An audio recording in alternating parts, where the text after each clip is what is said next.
like actively eating shad. How's it going? Oh, hey, how's it going? I'm sorry, we're private property. There we go. Yes, sir. Big one. Oh my gosh. There's a big one. Barely has it. Get in here. Yes, sir. Got it. Oh my gosh. Oh my gosh. Kind of looks like we have. Oh my goodness. Oh my gosh. Another one. Yes, sir. Get in here. I knew there'd be one. I knew there'd be one on the swim jig. Gosh, I love golf course bass fishing. Well, what is going on, folks? Welcome back to the Uncut Bass Fishing Channel. My name is Tyler. I'm the host of this channel, and as I record this intro here, I find one of these, which lets you know, if you couldn't tell by the thumbnail and title, where we are today doing a little bit of golf course bass fishing. Now, if you're newer to bass fishing, you may not know, but golf courses oftentimes, I don't know if it's because the course stocks the bass in them or they build upon pre-existing farmland, but oftentimes the ponds at a golf course are some of the best fishing you could possibly have. And in today's video, I'm gonna fish 2 different golf courses just with a chest mount on my body, hopefully showing you guys some awesome fishing and of course, teaching you guys everything we learn along the way and hopefully not getting kicked out. Now, as we roll up to the pond here, I have to thank the sponsor of today's video, which is my own brand, my merch brand called Infinite Outdoors. The name NFNT has 2 main meanings. 1, there are infinite possibilities of having fun, making memories in the outdoors. What a beautiful, infinitely beautiful morning we had this morning. The sun is huge behind us. But as a man of faith, my trust is in a God who loves us infinitely, that he would create this infinite outdoors for us to enjoy, and that infinite love is displayed through Christ's death and resurrection on the cross. So if you want to check it out, I will leave it linked down in the video description. But you know what? I say we stop talking. The sun is coming up. The fishing should be good this morning. Let's catch some bass. Now, the 2 lures I'm starting with today, because it is the post spawn here in Texas, are topwater walking bait, the Sexy Dog Jr., and then my favorite swim jig, the Jackpot jig. Now, I see a pipe here. I don't know if there's going to be a bass in front of it. It seems like a small pipe, and it has no water coming out of it, but it's it's always worth it to fish your soft plastic, your chatterbait, whatever, around these underwater pipes and culverts. So another pipe coming out right here. Nothing right there. All right, so let me get the topwater out. That's what I feel like starting with. Well, you know what? Let me make one cast over there. Barking dogs might be something we just deal with today, as golf courses are often surrounded by homes, and people in homes have dogs. Usually though, if they bark long enough, the homeowner will come out. Hey, what are you doing here? And I'm gonna say, hey, I got here way before any of the golfers tee off. Let's just have a good Sunday morning, okay? I'm heading to church after this with the family. Just let me catch a few bass and I'll be out of your skin.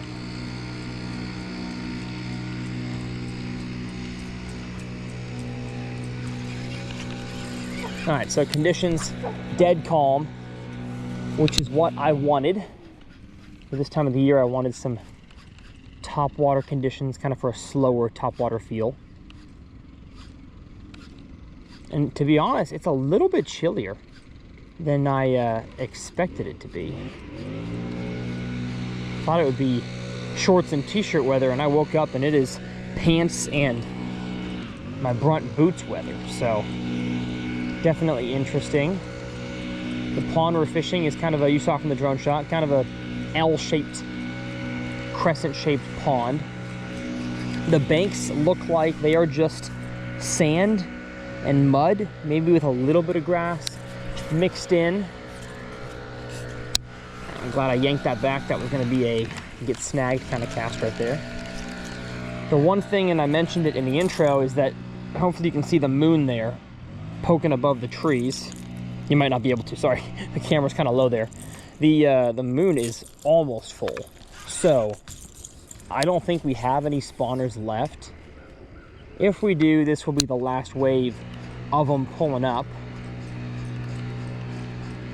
I assume most fish in this pond are done spawning, but the full moon at night and how clear it was does mean the bass have probably fed at night a little bit. So that's why, especially post-spawn, summertime, getting to the pond and fishing before like sunrise even begins is so critical when you have high light conditions at night, because the bass really will feed at night. That's not a myth.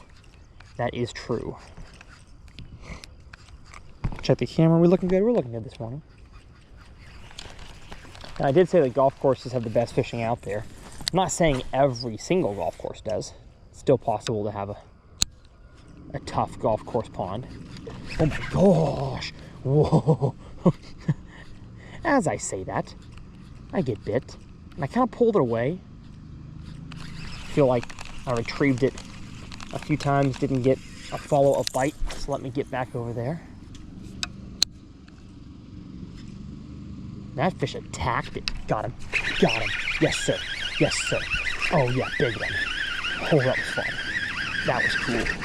Fish came back for it and ate it again. Get in here. Oh, my goodness, buddy. Yes, sir. Okay, not very big. He's got a big head, though. That's what made me think he was big. He is chunky. He's chunky 2-pounder. Look at how he ate the topwater. Gulped the whole thing down there. Let me get an Instagram story. If you guys don't follow me on Instagram, it is Tyler's Real Fishing. That's also the name of my other YouTube channel. But man, if they're gonna eat it like that, we're about to have a fun time out here. I don't like the hook position though. And I've got pliers in my bag, but there we go. Will not need them. Good first fish of the Uncut. Heyo. Now that catch right there told me two things. One, that they are in the mood to eat topwater, which is great. It gives me confidence to keep throwing this. It also tells me that they are relatively, like, how do I describe this? They're willing to, like, eat it again. So oftentimes fish are in, like, a weird, funky mood. They'll hit it, and you basically get one chance at them.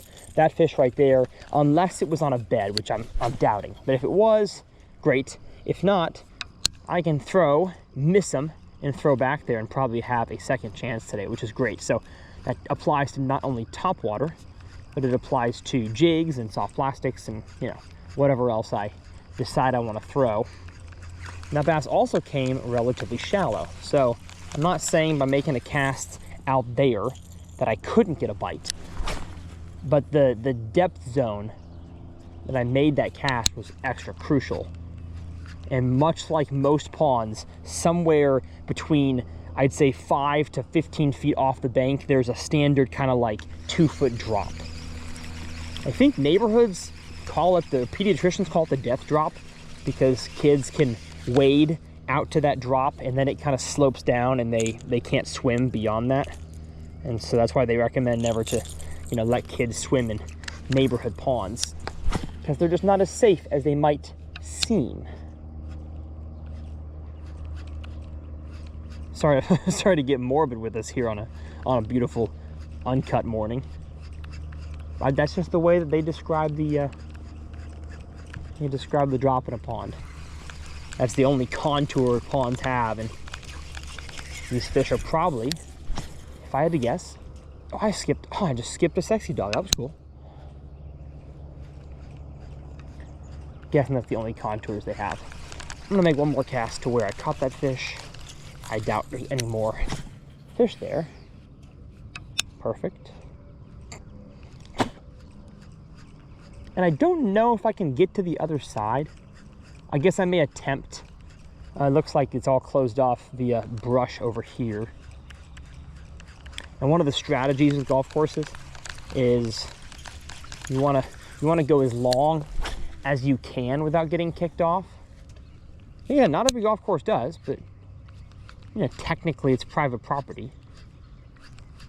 If I owned a golf course, I'd have the best ponds possible, and I'd have, you know, times of the day fishermen could be out there. But not everybody has that, you know.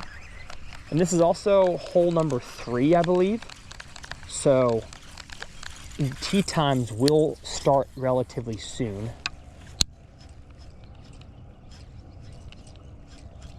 Which means I kind of want to get past the green here in the next few minutes.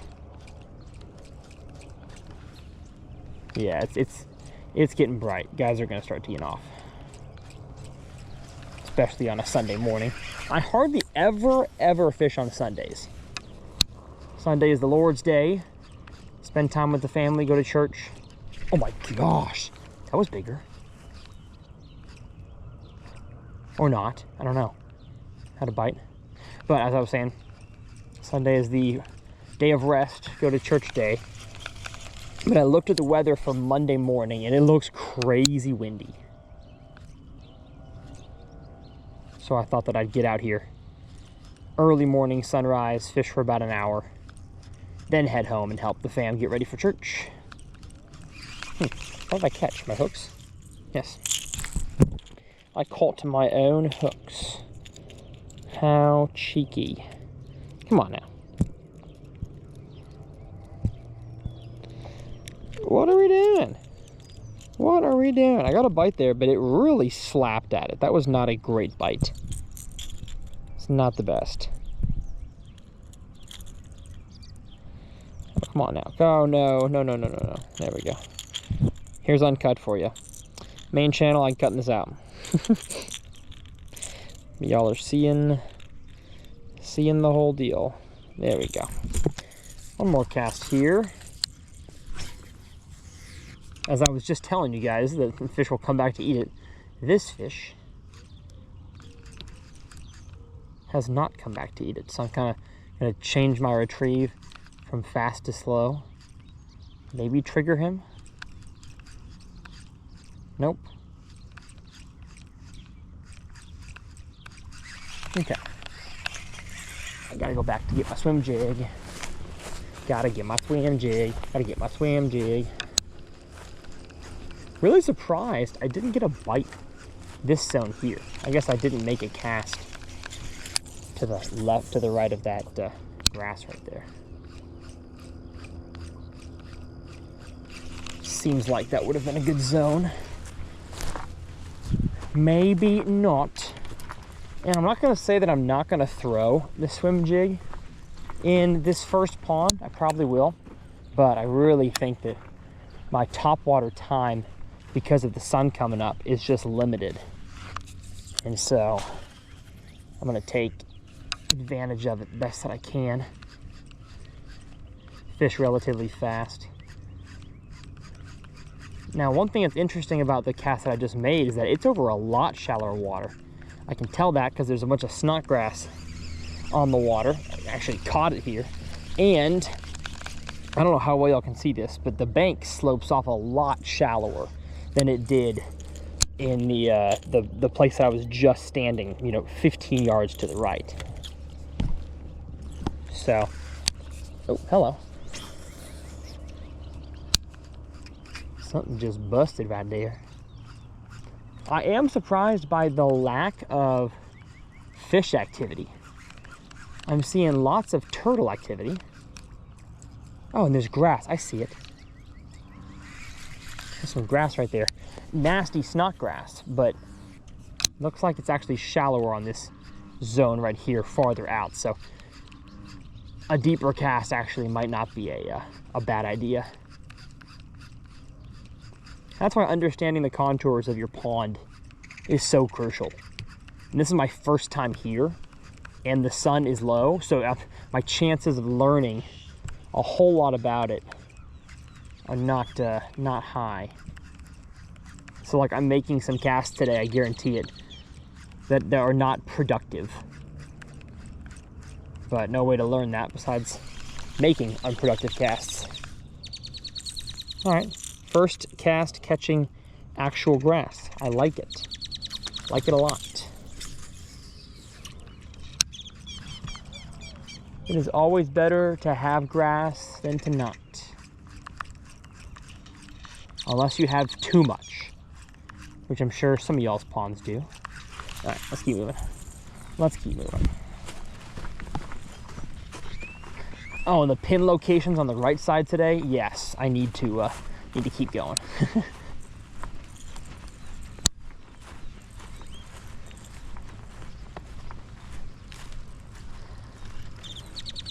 Yeah, I mean, look at this right here.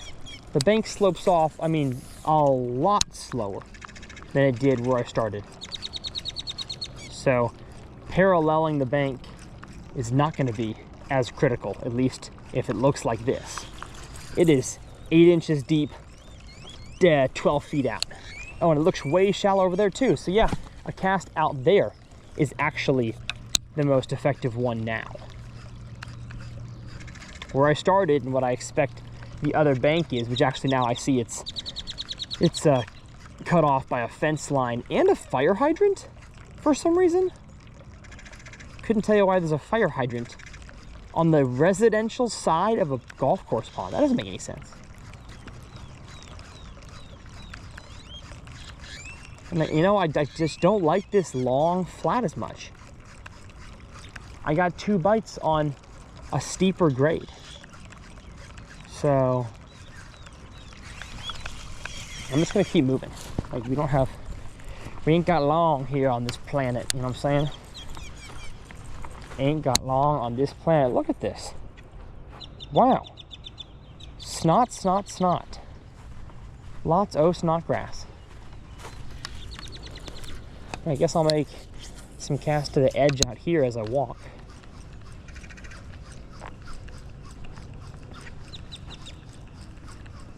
And fish are shooting away from the edge as I walk it, but they're not bass. Bass would have bigger wakes as they move, so they're gills.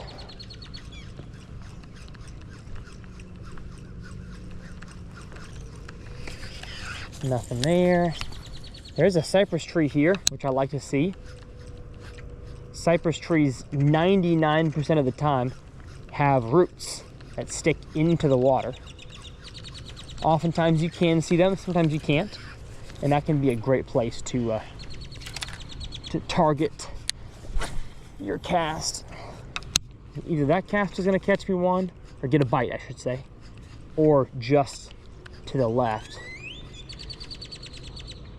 I have just not fished long enough this morning to really feel confident making the cast that I'm about to make over here. So I'm gonna get closer to make that cast.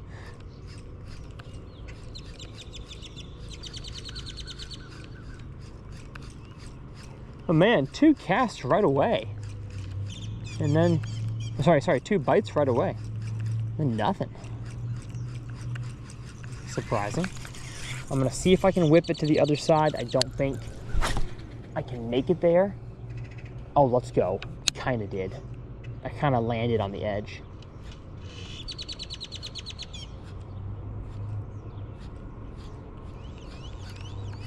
That's a cast there that probably doesn't get made a whole lot because it's just 50 yards and it's behind, you know, no trespassing fence. So it's more accessible from that side, but not many folks are making it. Oh yeah. I'm like 3 yards short though. I don't think I'm landing where I need to land. Unless it slopes off steeper over there, but I don't think it does. Okay. I guess I'll keep working the side that I have.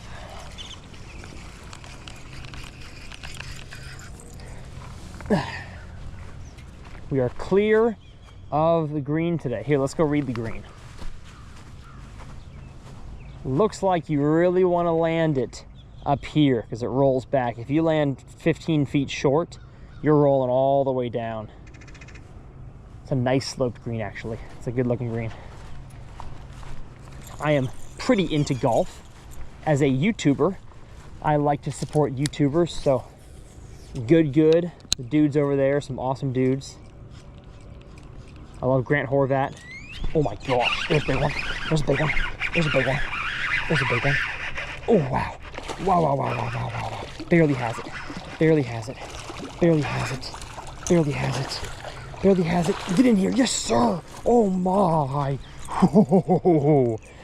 That is a beautiful golf course pond bass right by the tee. Right by the hole. Barely had the back hooks right there. 3-pounder. Recently came off a bed, got a bloody tail. And what did I tell you guys about the edge of cypress trees? I don't know what it is. The bass just love sitting on the edge of those tree roots. And that is a gorgeous golf course pond bass. Beautiful colors, got a little sore right there. The spawn was tough on this big girl. Let me get a selfie and we'll let her go. All right, big girl, go back to doing your early summer things. That was cool. Right as I was giving YouTube golfers a shout out. Shout out Grant Horvat. Shout out Good. I was about to shout out Bryson DeChambeau, my favorite pro golfer, and the only reason is because I like his YouTube stuff. And that's the cool thing that YouTube does, is it allows us to get in the mind of athletes. Like Jason Day's got a channel. His is really cool. I like Jason Day more now than I used to. And I'll tell you something, folks, they're chewing. They're chewing this morning. I'm saying thank you, Lord, for an infinite day. Infinite morning. Again, check out the merch if you haven't had a chance. This is the red stitched, the red leather patch hat. Sorry, I've got a white stitched gray hat as well. We have some red sun shirts, Anatech Performance, the best sun shirt I own. I just printed on those for the first time. We've got that link down below, and I'm working on getting my official reseller certificate so I can buy AFCO again. I know you guys loved when I had the Samurai and the Yuri, but that was back when I had a deal with AFCO. Now I have to actually get my certificate so I can buy those at cost. Sorry for all the business jargon, but oh, Froggy. Why does everybody got a dog and everybody dog barks? If I had a dog, which I don't want one, but if I did have one, it would not be a barker. Oh, hello. That dog would be trained, and just in case, it had that collar on, all right? I don't want to hear nothing about animal cruelty, all right? My dog's not barking. My dog is my pet, not my friend. My friend wants to bark, friend can bark. That'd be weird though. Oh, what a cast. What a perfect cast. Landed under the tree. What? That is not cool. That is not cool at all.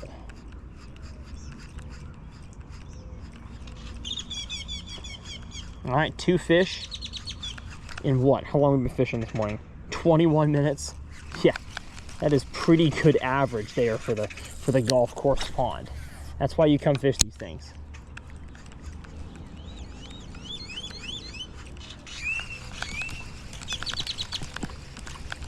One thing I've never done while fishing a golf course pond that I really want to do is is like get a Gatorade from the beverage cart girl. I feel like I would complete the pond mission. Show up, catch some bass, get a drink, and then call it a day. Usually I get kicked out of golf courses before the beverage cart person can come make me a drink.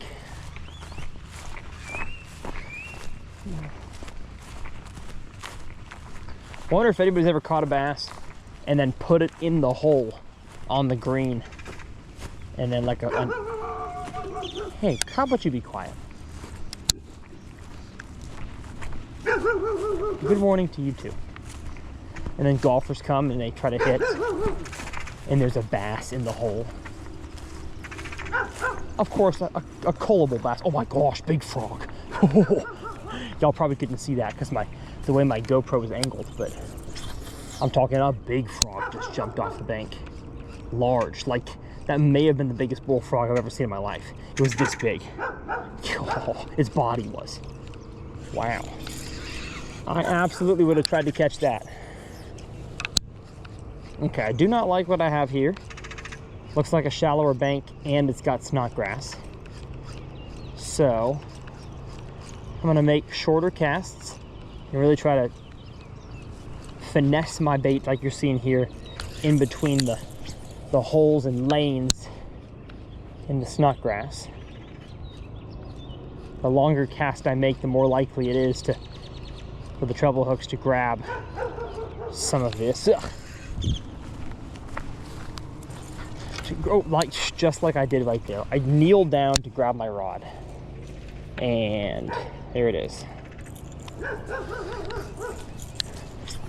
Nice.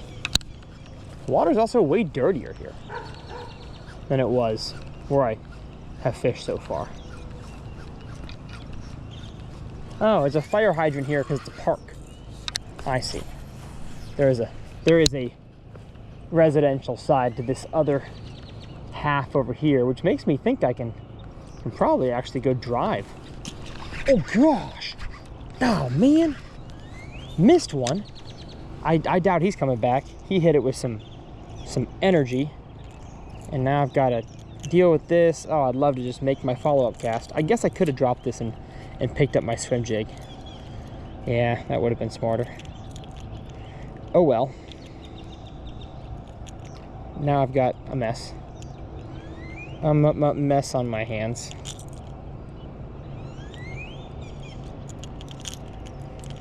Oh, and now I've cut the back hooks? No.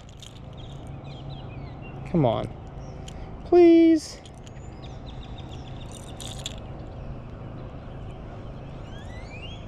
Got it. Got it. That bass, though, was much smaller. I could just tell by the way he bit. But my strategy of making shorter roll casts in and around the snodgrass worked. If I had my frog with me, which I think I do have one, but I don't like the rod that I have here for a frog.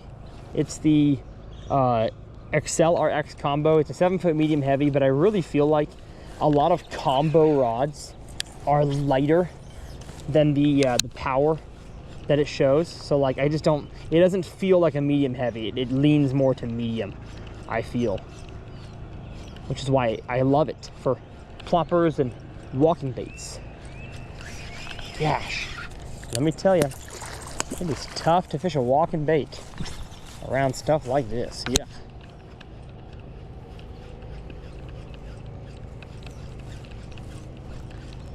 I see a family of geese up ahead, which is also very, very traditional of a golf course.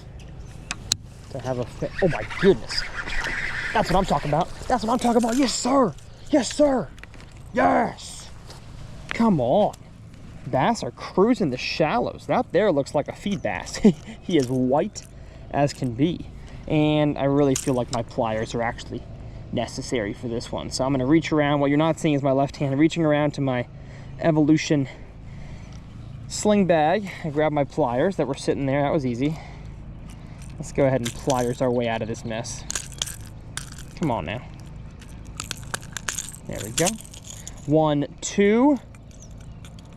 And if you're wondering how the bass is not squirming, I'm holding him by the pressure points. Right on the bottom side of the gill, there's pressure points where it kind of paralyzes the fish. And then I can grab him like this. So pretty. And this bass was peeing. I don't know if you could catch that. As I was unhooking him, makes me think he was on a bed. And then there was one that busted right here.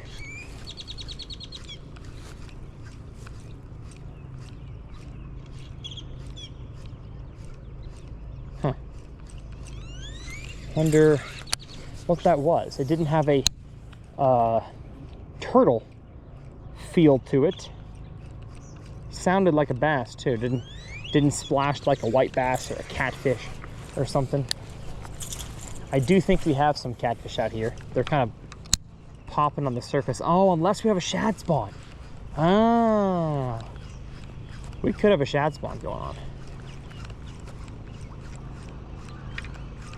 Yeah, it kind of looks like we have. Oh my goodness. Oh my gosh, another one. Oh, we have for sure of a shad spawn. We for sure have a shad spawn. Let's go. Oh, and this is the best bait to throw when you got a shad spawn. Come on, baby. Move, move, move, move, move. Got him. Oh yeah, 2-pounder, chunky bass. We've got a shad spawn going on. Okay, so what happens is usually after the bass are done spawning, sometimes it coincides at the same time, but look at my pliers. Usually it's after, is the bait fish will begin their spawn, and they don't spawn by making a bed and finding a mate and dropping eggs. They kind of spawn in one big group. You're seeing on the screen right here what the shad spawn looks like. And oh, the geese are coming. Hello, geese. And the bass will take advantage of that. Oftentimes, not just bass, but like every species of game fish. So your striped birds, your white bass, all the species will take advantage of a shad spawn. Let me put my pliers back here. One sec. Great. And yeah, we for sure have shad that are spawning, usually up against something hard. So like the edge of a dock or the riprap on the side of a bridge or along the dam. Here, looks like the shad, all they have to spawn on is the edge of snodgrass. So all the bites that I've gotten along this edge here are actually from fish that were up positioned chasing a shad spawn. And it's funny, I catch a fish and from this area, and the shad stopped spawning. So they got scared. It's funny, scared. They should be scared because the bass was there eating them. But I think all the thrashing made the bait fish stop. But that's fun. A shad spawn pond bite. This could not go any better. I would say this morning has been a smashing golf course pond success. And of course, you probably noticed by now that the drone shot I filmed when I got back to the car for the intro, because the sun is higher in that shot. I usually do that unless I get to the pond and it's like, you know, afternoon, late morning, and the time I get there doesn't matter. Then I would like to film the drone shot first. It gives me a good, you know, unfair advantage, I'd say, on understanding the contours of the pond, especially if the water's clear. I mean, I can know walking up to the pond what type of baits and locations are best. Or at least I can have a good idea. Oh, there's a fish.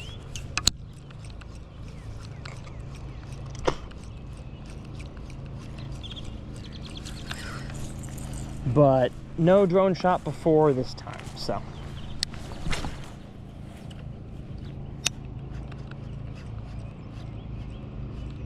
That could be a fish.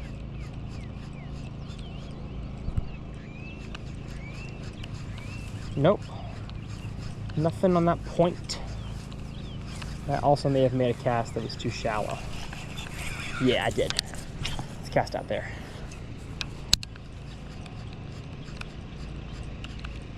Okay, it looks like I can finagle my way on that side of that fence. So I can work all the way down this bank over here. And then the one thing that I try to do this time of year is what's called chase the shade, where the fish will be most active up shallow, whether it's top water or not, but they'll be most active where the light is still low. So I'll come to the bank here and I'll let you take a guess. Which side of the pond is the light low right now? Dora the Explorer style? Which side of the pond? It's this one. That's why I'm getting bites on top water and not over there. Not to say I couldn't, but it seems like because bass have no eyelids, they prefer to be in the shade as long as they can this time of year. So I didn't choose this side because it was going to be the shadiest. I honestly, though, should have thought about that. Because if I got here and the sun was beating down on the golf course side here, I probably would have tried to fish the residential side first.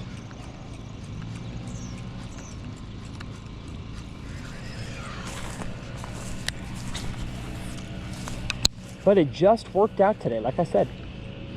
It has worked out perfectly. And a homeowner just came out of his house there to let his dog out and did not yell at me. So, that's nice. That's good stuff. We have not even needed to throw my my swim jig yet. This pond has had a lot more accessible shoreline than I thought it would.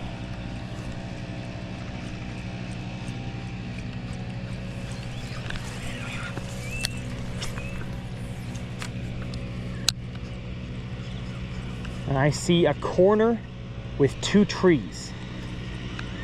Makes me warm and fuzzy inside. At least I would think. It's possible that the corner I started on was no good, so this corner is also no good. But I wouldn't think so. I would think it'd be good.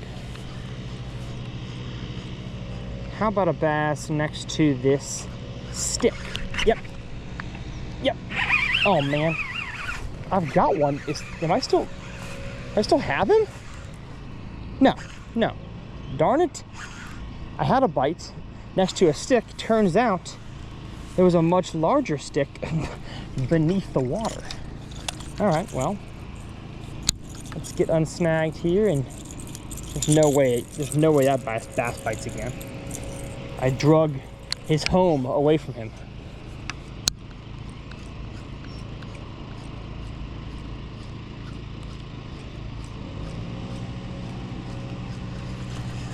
Now, when it comes to fishing a walking bait, the smaller the bait, the more precise your rod tip motion has to be. So this is I'd say a smaller than average walking style bait. So I kind of use my reel to chop, and my rod, I'd say not even just the tip, I'm kind of moving my arm like this in conjunction.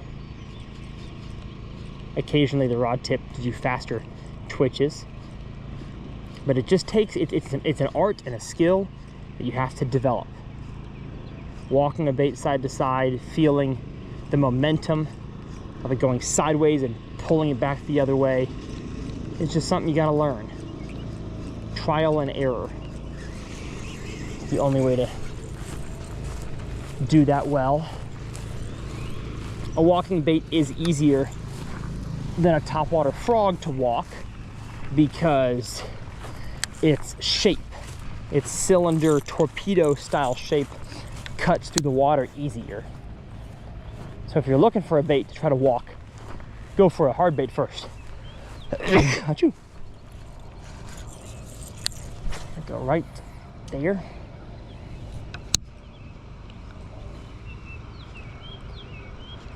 I'll walk it slower in the total calm shade. Yep, there we go. Literally came exactly where I thought it would, off the edge of a stick. Wow. Now I don't like that I made such a long cast. He's big. Is he big? Oh my goodness. Oh my goodness. Whoa, you are bigger than I thought you'd be. Get up in here. Yes, sir. Oh my gosh. We're having fun this morning. We're having fun. That fish came off of a tiny little stick, kind of sitting into deeper water. Goodness gracious, they're fat in here. That's fun. I was saying I don't like that I just drugged that fish over this whole area here that I hadn't made a cast over yet. So like, it's possible that there was a fish. Let me get untangled here. Tangled around the tip somewhere. Where are we at? Oh, I've got a knot. I've got a knot. You got a knot, it's with braid. It's best to take it slow. Try to kind of loosen the line instead of pulling and yanking at it. There we go. I was saying it's possible there was a fish right like here on this bank, but I probably messed that up by making a cast that was too far. I kind of regret making that cast as early as I did. I saw the stick. I'll show y'all here in a second what it looks like, but I saw that stick, really wanted to make that cast, and potentially messed up another zone I could have caught a fish on, because this bank is sloping off faster, making a parallel cast better. That was cool. That was really cool.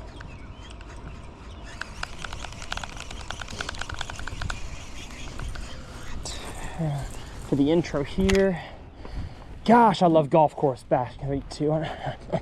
Gosh, I love, for the intro, 2, 1. Gosh, I love golf course bass fishing. Might use that line, might not. Okay, here is the stick that I saw right there. That's what the bass was hanging out on. Crazy. Now this zone here looks a little too snaggy to be messing around with this. So I'm gonna go ahead and start the swim jig.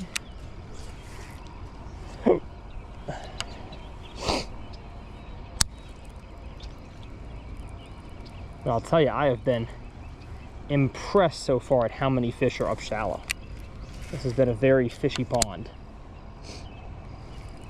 As a lot of golf course ponds are, man, they are just oftentimes full of bass.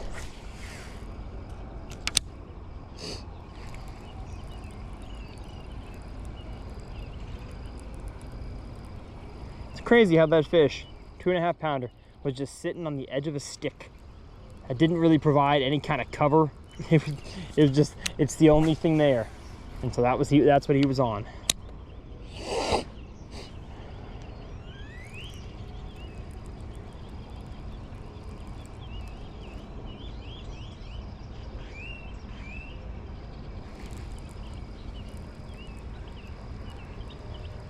Oh, I just saw shad spawn underneath the tree over there. Yep, shad are spawning. Cool. I've not gotten on a shad spawn all year. For some reason, the shad spawn bite in lakes has just not been all that good. But I get to a pond and it's going down. That's awesome.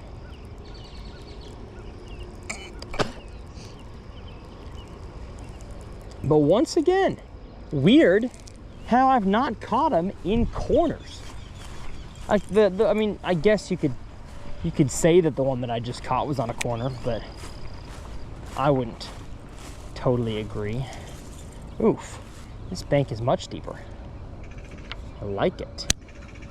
I like it, I like it, I like it.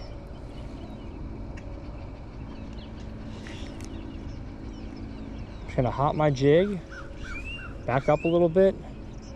The grass is kind of acting as a barrier between me and these fish that could be on this bank.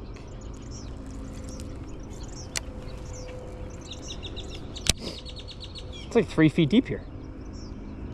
This is the deepest side of the pond for sure. Okay. Nothing there. Let's go for a flip in the tree.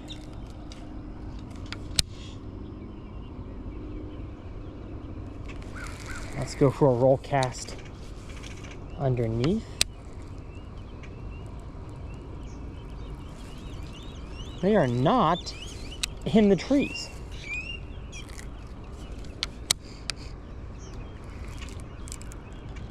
Oh man, don't do that. Thank you. Get in here. All right. I'm just gonna go I can come back to this and make casts farther out with the swim jig here in a second. But the sun is not getting any lower. So I might as well make some good casts to the shallows while I can.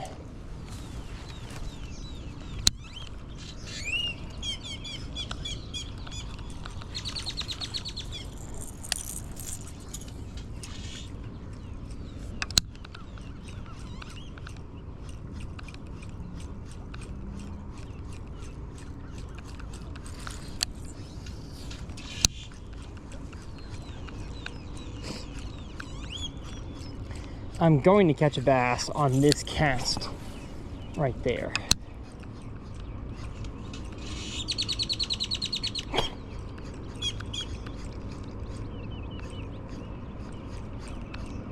Should be coming in. There it is. My countdown was too early, or too late. Let's go. Let's go. Call me a bass wizard, all right? The way I be calling my shots, casting them spells. That was cool. Steeper bank, and that fish was, it's crazy how predictable they are today. He was sitting on, let me bring him over and let him go right where I caught him. There's a bush sticking into the water here with a clump of snodgrass that is off the tip of it. And that's right where he was sitting. Literally anything small sticking into the water on a bank that doesn't have much else has got a bass. So like the trees, not holding bass, too much cover. They're wanting to sit on random, small little rinky stuff.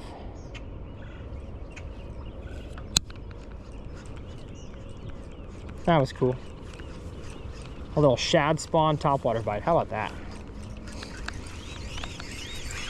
Some days the early morning sunny bite, I say sunny, days where it's going to be sunny bluebird, bass bite really good, and then the bite gets super tough. So I'm glad I got out here now.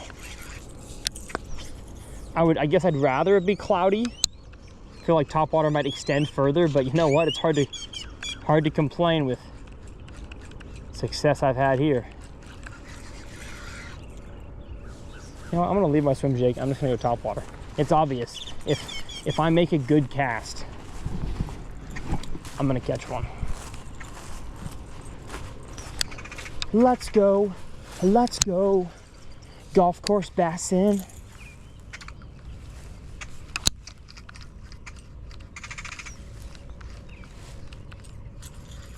Wonder if I can make an IRL bass fishing video game. Like a what's the word? Like a Grand Theft Auto type thing, where there's like golf course mode, and you've got to sneak onto the golf course and avoid golfer interactions. That'd be fun. It's got choices, so it's like homeowner comes out and yells, and it like pauses, and you're like, press X to say, you know, go back inside, Karen. Press Y to cast at her window. That'd be funny.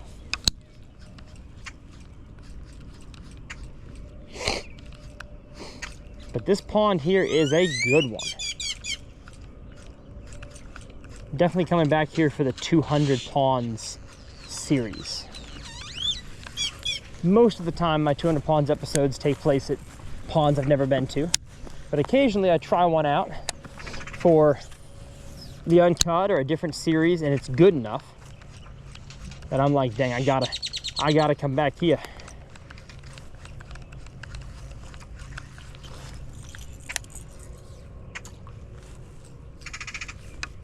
There's just too much cover here. Like this is just not a topwater zone. Oh no. Uh-oh. Good. Got it. I like how steep the bank is. I can't even see the bottom 3 feet out, but there's too much cover. The bass are not here. They are not here. They have risen. And we have sadly exhausted our shade. So now I'm making casts into the sun. So let's test my theory. If the bite is pretty much over now for topwater. Oh, I shouldn't make a cast that long. There's a piece of wood here.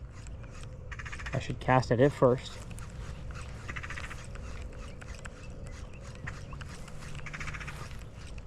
Nothing there. That was really shallow. That's like 4 inches up there.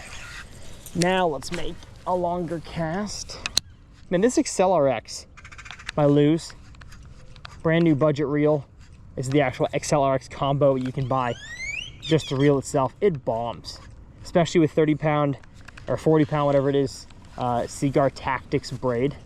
As always, my exact tackle is linked down below if you'd like to check it out. But this thing is just, it's such a good reel. Like the fact that they fit the Paramag braking system into it, which is Lew's new casting control. Just a centrifugal magnetic combination. It's really good. Like it casts really good.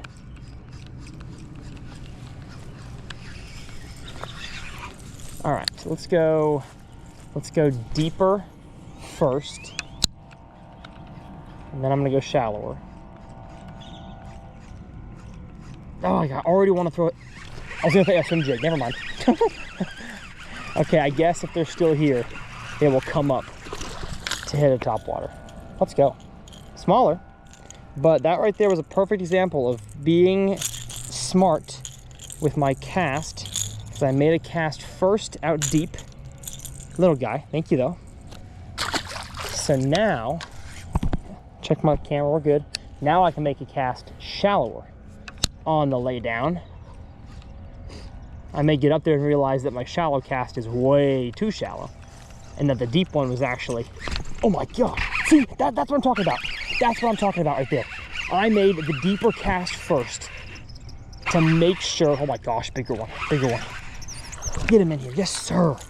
Oh, look at this chunk. Look at this chunky bass right here. Not bigger, but fatter. Holy cow, what a specimen.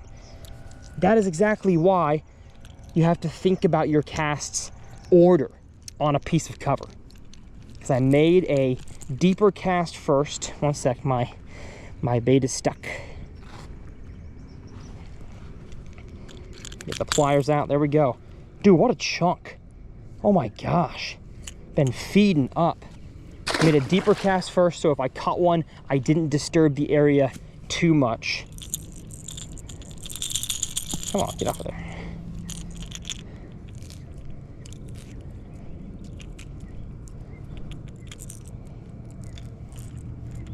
Ah.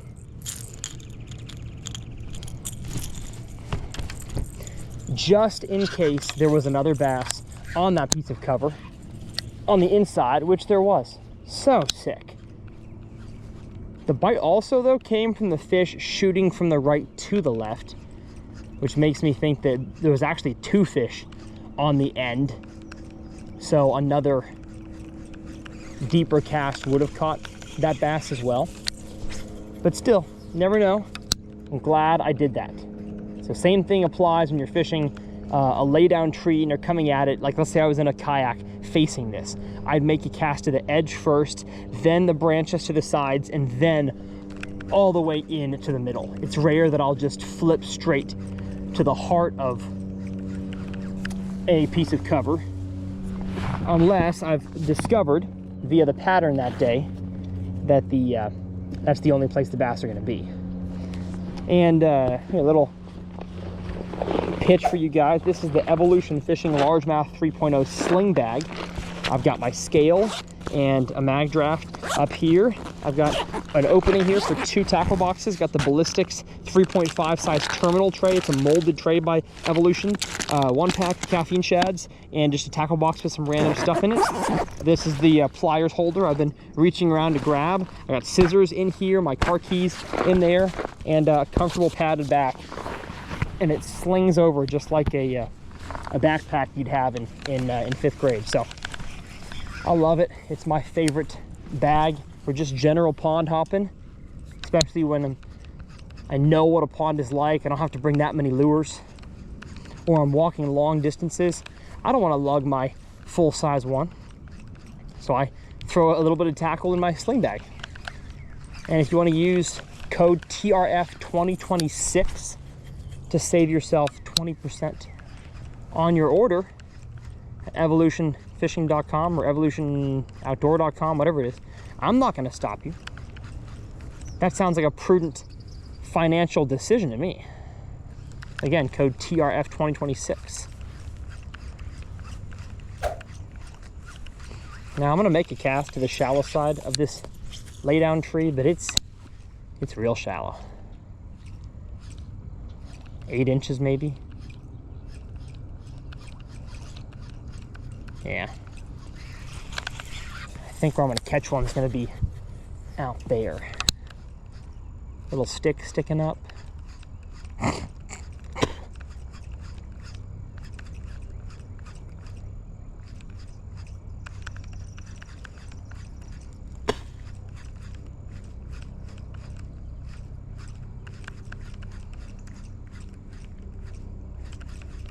I'm glad though that I'm throwing a treble hook topwater today, because I'd say half of these fish that I'm catching are slapping at it, which is kind of classic shad spawn type behavior. not really attacking it, more so just getting it out of their zone. And with a frog and even a buzzbait, your chances of hooking a fish like that, very low. So you gotta have treble hooks. I think I've caught 2 of them, at least, that just had a treble hook on the outside of their body. You're not catching those on a frog or a buzzbait, for the most part. And we have an opening here, kind of a culvert, but it doesn't look like, okay, I was just about to say, doesn't look like much water coming out of it, but obviously it still had enough of a depression there for a bass to eat it. Let's get the grass off, make a comeback cast. You want to eat it again? Huh? Want to eat it again? Chupapi? Ooh, that's no fun. And I've got grass. Whenever you see your walking bait not quite walking, you've got something on it. So clear it off.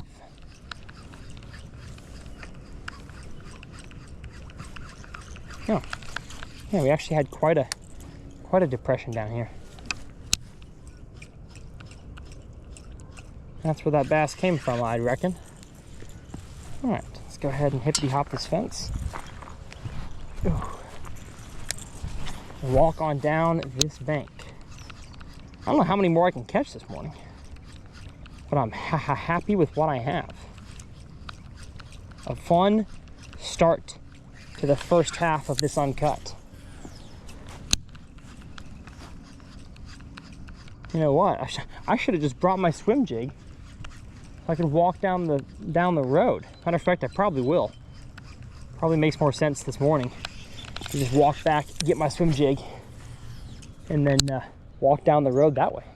But a nice playground? All right. No kids playing at 7 o'clock in the morning on a Sunday, naturally.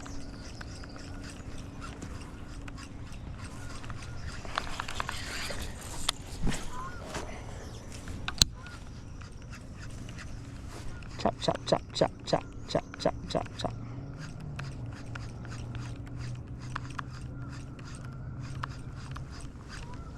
And the bank has sloped off a lot slower here, so my casts need to be a little bit deeper, I'd say.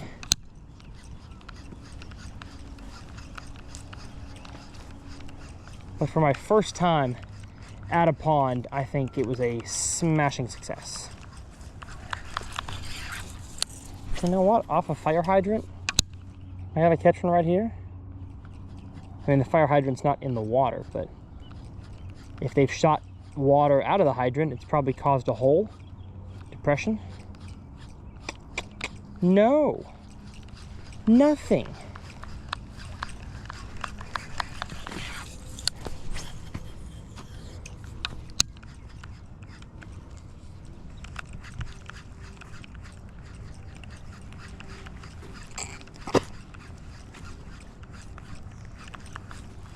What a good first morning, though. We got one more golf course to hit, though, that I'm excited about.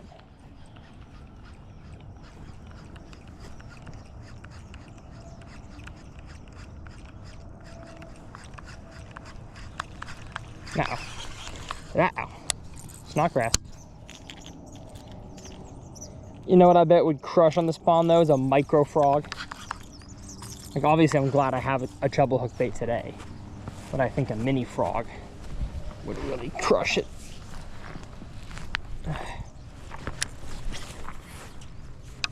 Oh, but it slopes off fast again. Good.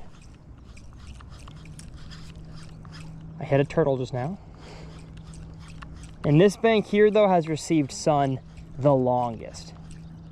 Like, it's had sun on it for a while, so beyond under this tree here, I doubt I'm gonna get a bite.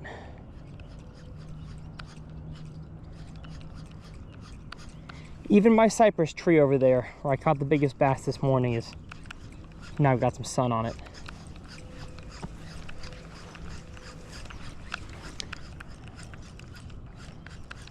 I care so much about getting here on time this time of year that I won't even go fishing if I sleep in too late.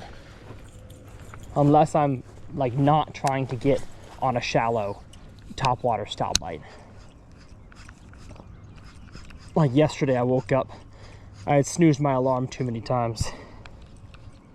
And so I didn't go. Because I knew by the time I drove to where I was trying to go to, it would be too late.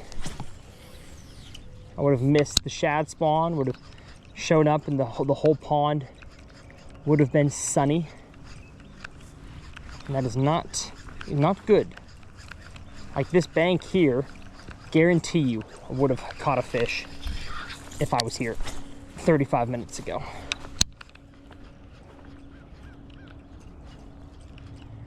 And I think I'm gonna call it quits after this cast here. On this bank, that is. Yep. Caught my braid. Gave myself too much slack and tied a knot. There we go. All right. One heck of a run around the pond with a walking bait. That's fun.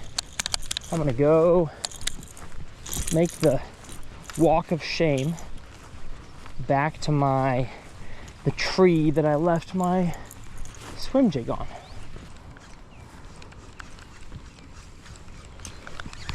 Never mind. Walk of shame postponed. Oh no. I got a bite on the end of the same tree and I've snagged the tree. Oh no. Oh man.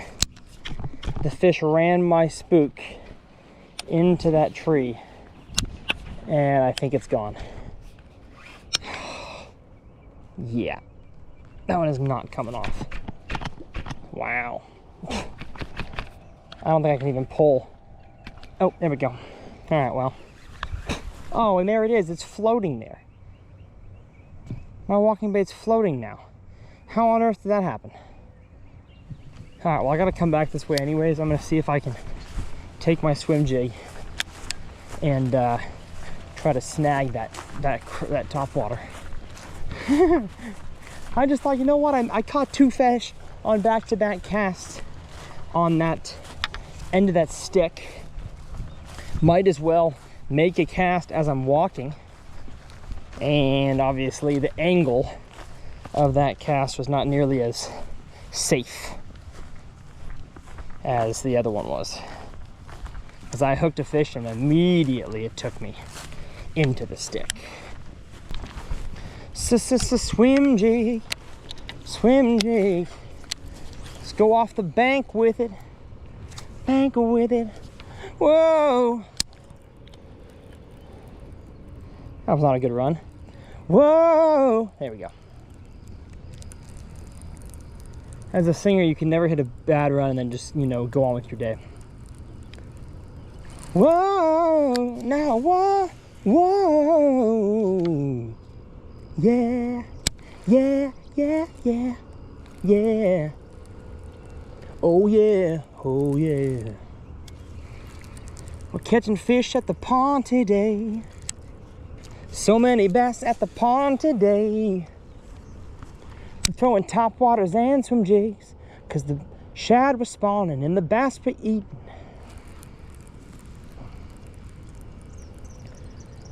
Some call me young angler. Spitting fire on them tracks, all right? So many bass at the pond today. Our line's getting stretched and I'm happy. Yeah, yeah, yeah, yeah. My voice is not warmed up this morning. I can't hit none of these runs.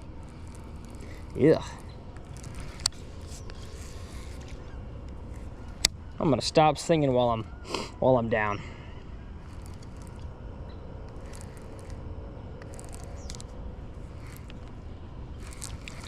All right, the swim jig's not working.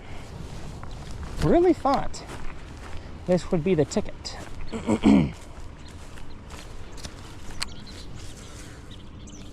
What a cast under the tree.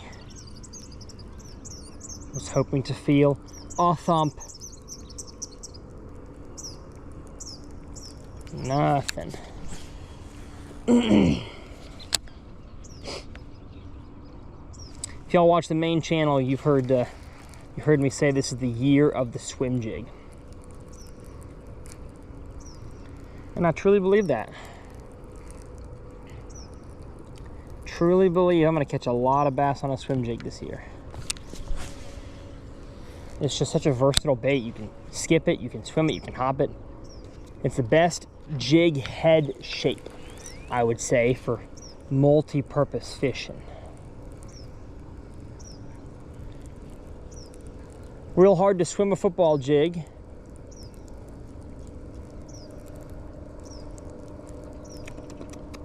And I guess you could swim a flipping jig, but it doesn't come through cover as well on the swim. Oh, the comment challenge. Hey, you know what? We're gonna hit y'all with this one randomly. So here we are, comment challenge time. Comment challenge is what I try to do every video here on the Uncut channel to get you guys some free lures. So because I caught them so good on the walking bait, I'm gonna ship a Strike King Sexy Dog Jr. straight to your doorstep if you are the winner of today's comment challenge. So I'm gonna comment on a challenge to you guys. We're not gonna go fishing question today. It's just gonna be, what is your favorite time to go fishing? Comment that down below. Are you part of that sunrise gang? Are you, where you live, maybe you live in Florida and sunset is your favorite time? Are you just like dead of the afternoon psychopath? Because you love to fish slow and in the middle. You love when the fish, on the flip side, you love when the fish group up in the afternoon. Maybe they get on your offshore juice. A big afternoon guy. I want to hear it. Favorite time to fish. And if you don't really have a favorite time, maybe you have, there's one. Yes, sir. Yes, sir, get in here. I knew there'd be one. I knew there'd be one on the swim jig. Yes. Yes. That's what I'm talking about, baby. Outcast tackle. Jackpot jig. Look at where I got him. Look at that hook position. Unbelievable. That's fun. I mean, down the hatch. Oh, yes. Beautiful. Fish right off the tip of that bush. Thank you, my friend. I'm going to make another cast there, just in case. He was not the only one. And I think he was. Sick, I got one. Oh, what a morning. Top water and swim jig, yes. Okay, as I was saying, maybe you have a favorite time that's really just the only time you can go. So maybe you're constrained based on, you know, when the kids wake up, or you have to drop the kids off for school, or maybe your job is pretty intense, so you only get a certain amount of time off. I want to hear what your favorite time or your only time, and how you, maybe if it's the only time, how you take advantage of that, because I know it can be hard. I would say my favorite time to fish is definitely cloudy days in general. I can usually pattern the fish pretty well. Sunny, too cloudy, or partly sunny, that kind of stuff can be kind of tough. All right, let's go swim jig to the tree that I just caught two off of. My first cast definitely landed too much on them. Let me go past it. Love it. 2, 3. Oh, it's like 2 feet deep out there. Oh no, no! There's so much wood out there. Oh man, what am I stuck on? Oh, I see my walking bait here has gotten closer to shore, which is nice. But now I'm stuck with the lure I was going to use to get it out. There we go. There we go. Oh no. Oh my gosh. You gotta be kidding me. Oh my goodness. I got stuck on the way in. All right, we're gonna go rod trick. See if I can get it out. Come on now. Got it. Yes, sir. Yes, sir. That's what I'm talking about. I'm a pro. Professional. Let's just take a break. Get this spook back. Got it. Let's go. Let's go. Did not lose a lure today. That's what I'm talking about. Open up the deal here. I'll just stick it in. Well, no, it's going to hook something then. Take it off. Take it off and put it in a box. Or you know what? I can actually put it on the back side of this caffeine shad package. There we go. Nice. Saves myself a few dollars. Amazing. Oh, where'd my other rod go? Oh, you left it here because I had gotten stuck.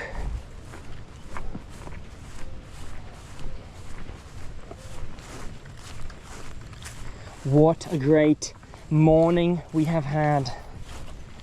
Impossible to complain.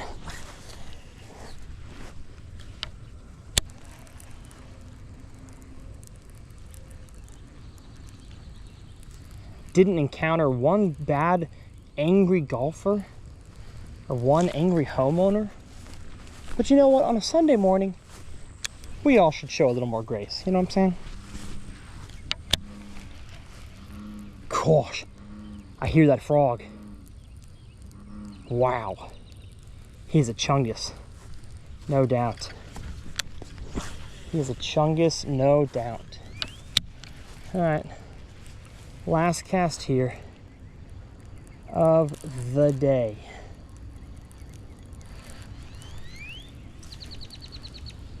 One more cast. Let's go out there. And the shoreline activity from everything has slowed. Turtles, bait fish, bass. That's because the sun is up. That moonlight was out, causing the sunrise bite to be extra, extra good and extra crucial. And I'm glad I took advantage of it. So if you take nothing from the first half of this Uncut, well, take two things. One, golf course ponds are good on average. So get out to your local golf course. And two, fish early morning during this post-spawn summer, fall time period. But as we hop the fence one more time here and walk back to my truck, I say we head to golf course pond number 2. All right, we are here at a golf course in what I would consider great fishing weather. The rain has passed, the clouds are fully engulfing the sky, a little bit of wind, and we have springtime to post-spawn conditions. Honestly, a little bit chilly. I feel like fishing should be pretty dang good. And on this golf course, getting kicked out is not an if, it's a when. And so I'm gonna see how long I can fish before those at the clubhouse start to notice. I'm gonna throw two main things. Only brought 2 rods here. I got topwater plopper style, and then I've got a black and blue vibrating jig. Plopper I'm throwing is the new Strike King Click and Chicken. I believe it's the medium size, but it might be the small size. And it's got a metal tail to it, metal clicker to it. I feel like it gives a different sound the fish may have not totally heard. They might be used to the choppos and the ploppers of the world. So I feel like throwing a different style, different shape might get these fish to eat. Generally, they're pretty negotiable in this pond. Catch them pretty dang good, so just gonna take it slow. Again, the clubhouse is way over there. They've got to travel a long way to come kick me out, so gonna see if we can last a while. I'm guessing we catch 4 before they kick me out. Maybe I get lucky. And all the mean employees are not working today.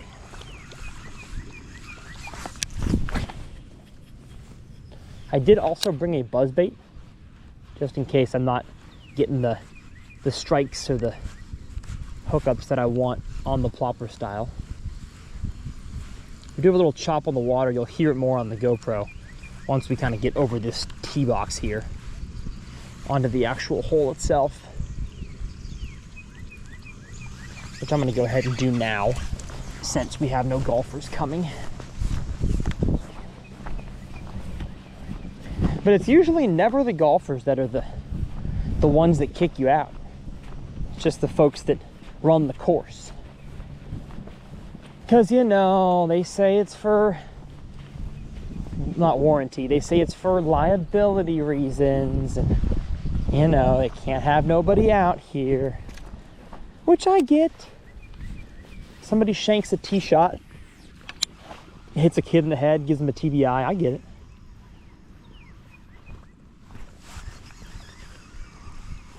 Wish they'd, instead of kicking you out, they would just bring a waiver by and be like, here, if you want to fish, sign this. Saying, I assume, no legal responsibility for my health on the course.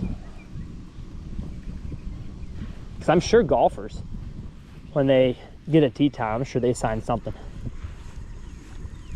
that says they're not responsible for, you know, a ball hitting someone's house that lives on the course, or a kid playing in their yard.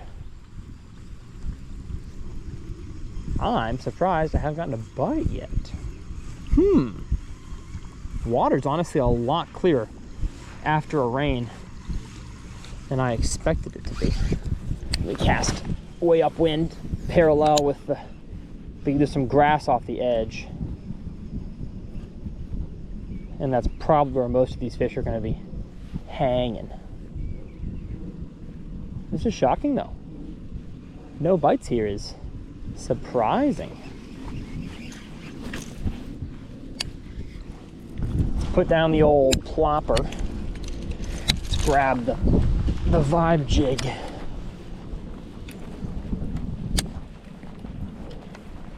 Grab the vibe jig. Hey, grab the vibe jig. No, I did not tune this reel. You know, a little more tension on that. Come on, fish. Dark conditions, black and blue should be the move. No, not a fish. Grass. I got grass, everybody. False alarm. Oh yeah. 7.3 mock smash. Zooms it out there.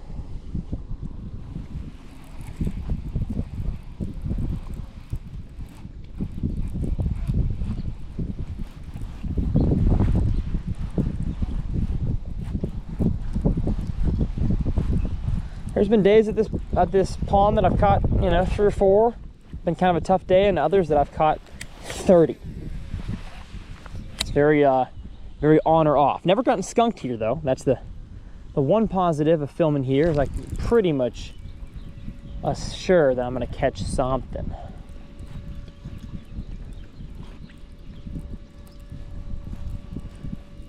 And one of the times I filmed here, actually, you know what? I wasn't even filming. I was just fishing it for the first time. I was throwing a red eye shad, and I caught so many big ones. I'm talking a bunch of 4 to 6 pounders, just a ton of them. That was fun. That was not a bad time. That was what we call a good time. All right, still no golfers. I'm gonna move up to this drain pipe over here.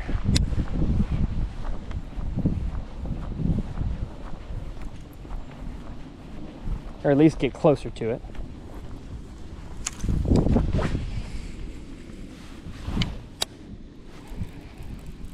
In this grass edge, y'all can't really see it, but it's closer to the shore here.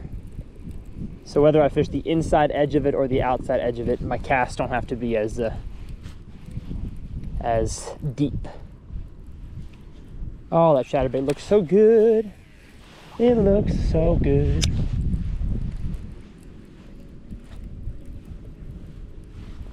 Kind of getting walking bait vibes, honestly, today. It's the vibes I'm getting from this place.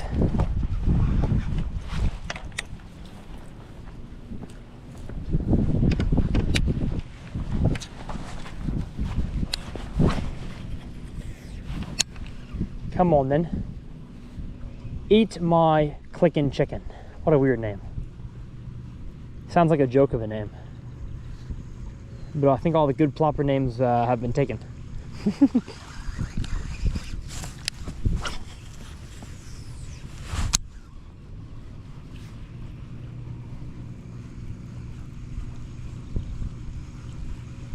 Wow. I can't lie, this is really shocking. Almost always catch one by now. Almost always. It's not like it's so summertime that the fish have moved all the way down there to the dam, you know, to the main lake. It's April when I'm filming this. So there's for sure fish up and down this bank here. Oh my gosh, holy cow, that's big. That's big, oh my gosh. Nice one, nice one, okay. Nice one. Yes, sir, okay. He looked so much bigger when he ate.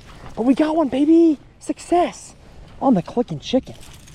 This fish legit looked 5 pounds when he ate it, and he's 2 pounds. That's crazy. Didn't even have a hook in the mouth, had it outside the mouth. That's a chunk. That's a chunk. Okay, so if you get around one, they're aggressive and they're gonna eat. They are gonna eat. Go ahead and clear off my camera. Oh, we're good. I was not ready for that hook, so I had a rod in my hand. Come on. Ah, I think I caught my hook. There we go. Pretty sure that fish was in front of the drain pipe, but I'm not entirely sure. That was fun. Gosh, he exploded on it. Sharkito came out of the water. There's almost no better way to catch them in cloudy, windy conditions. When I say windy, I mean like light wind. In the post spawn and summer than a top water, because a lot of the shallow fish will be active. There's always fish shallow, but they're not always active, catchable. And this kind of weather gets them active and catchable. All right, now I'm gonna make a cast over the point that has the drain pipe.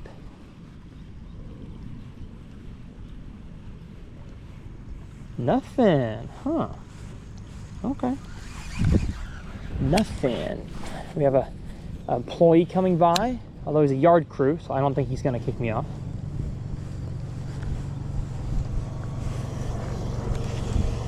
Nope, just gave me a nice friendly wave.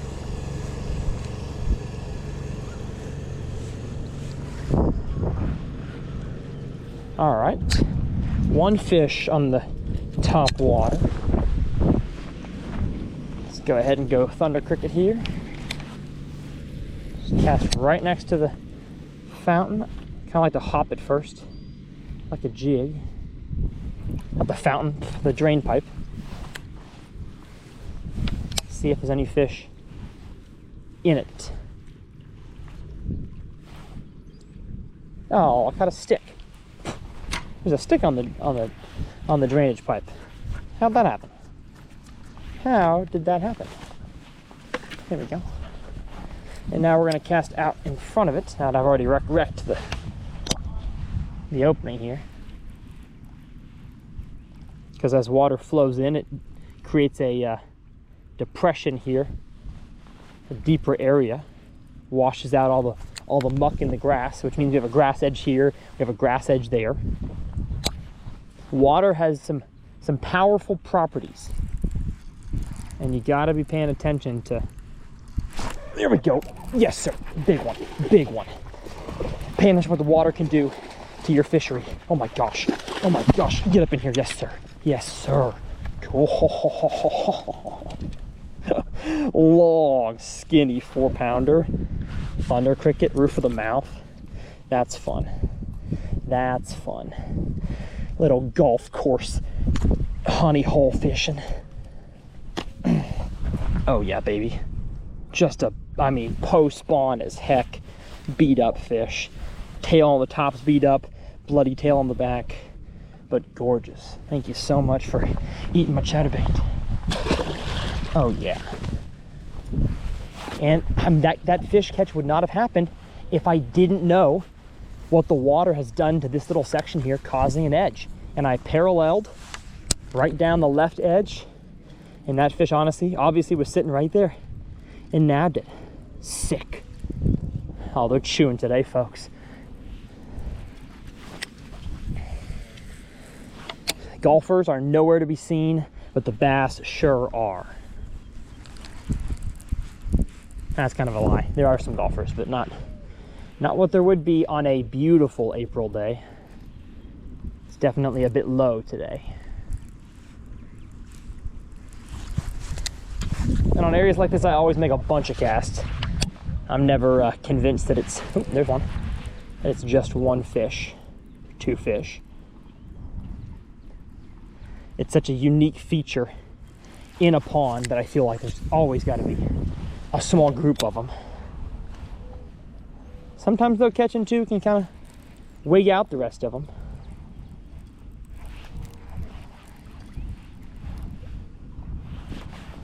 And I've been very shocked so far at the lack of snuck grass.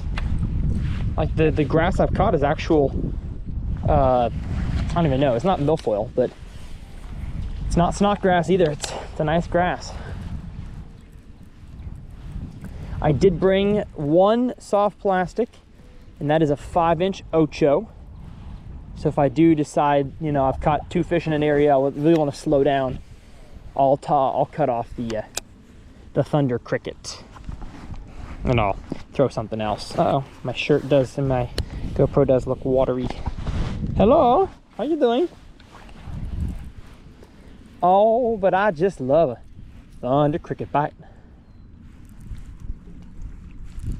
It's kind of deep in this channel now after years of runoff, so I'm just gonna crank and let it sink. Crank and let it sink. Well, sadly, I think there was just one there. I'm gonna hop it in front of the pipe tie pig patrol style once.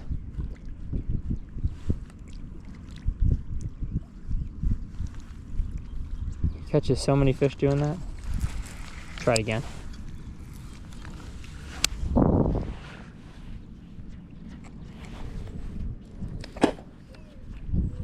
Never works for me. Ooh, hold up, wait. Kind of felt like that was a bite. I could have snagged the edge of the pipe. That's probably what I did. Yeah. That's all I did. One more cast off of this edge. And also, one thing that's really helped me in my pond fishing, really fishing in general, but especially pond fishing, is having polarized sunglasses. These here are my Amphibia Eye Gear Lotus with a very bright, I think it's like a mirror blue lens with like an amber undertone to it. And what that does is it allows me to see everything in the water. And this is actually I've got two pairs. I've got a pair that's better for sunny conditions and a pair that's better for cloudy. And these glasses really light up the water, allowing me to see what's down there. And man, I would not catch nearly as many fish if I didn't have a pair of polarized sunglasses. And these ones float, so you don't gotta worry about your kids chunking them in the water and losing your sunglasses. And don't go to the gas station and buy a $10 pair of sunglasses. They're junk. But code TRF20 saves you 20% on your Amphibia Eye Gear order. I will leave my favorite glasses and the two lens colors that I use linked in the video description if you want to check them out. Like, I would not have seen the edge of the grass here in the water if I didn't have sunglasses.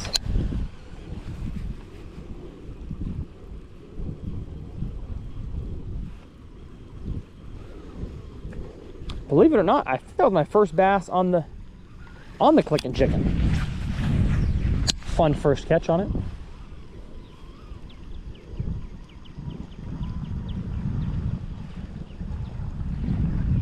Really wish the grass was grown all the way up to the surface so I could throw my buzz minnow.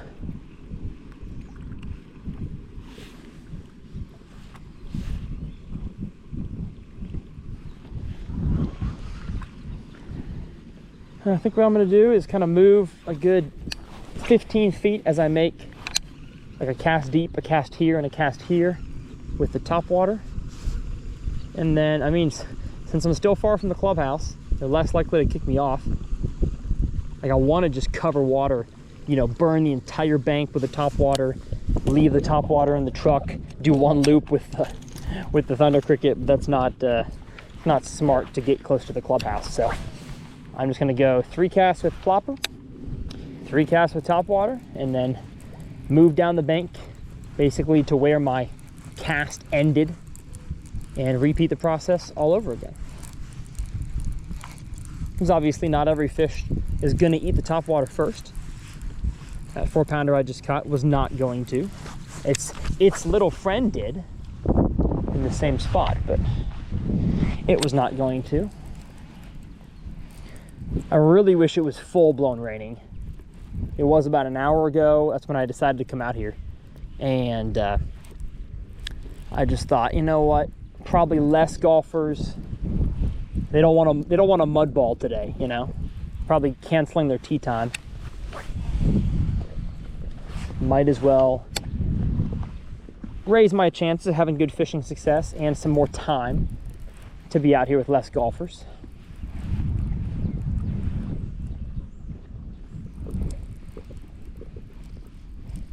And that fish came as I was like slow rolling it. Real slow.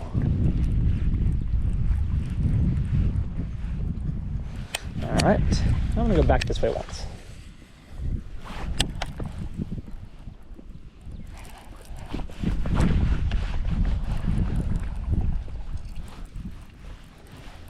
I bet you I catch one more in that channel there if I have a drop shot or a Nico rig. I bet you I do. This grass here is really shallow. I doubt I'm going to catch one. Yeah, on that there. Here's my 3 casts. 1 shallow. And while it looks like I'm deep, I'm 15 feet off the bank. I mean, it's shallow sloping, so there's no water on the bank. No use to casting up there. There's my shallow, there's my deep.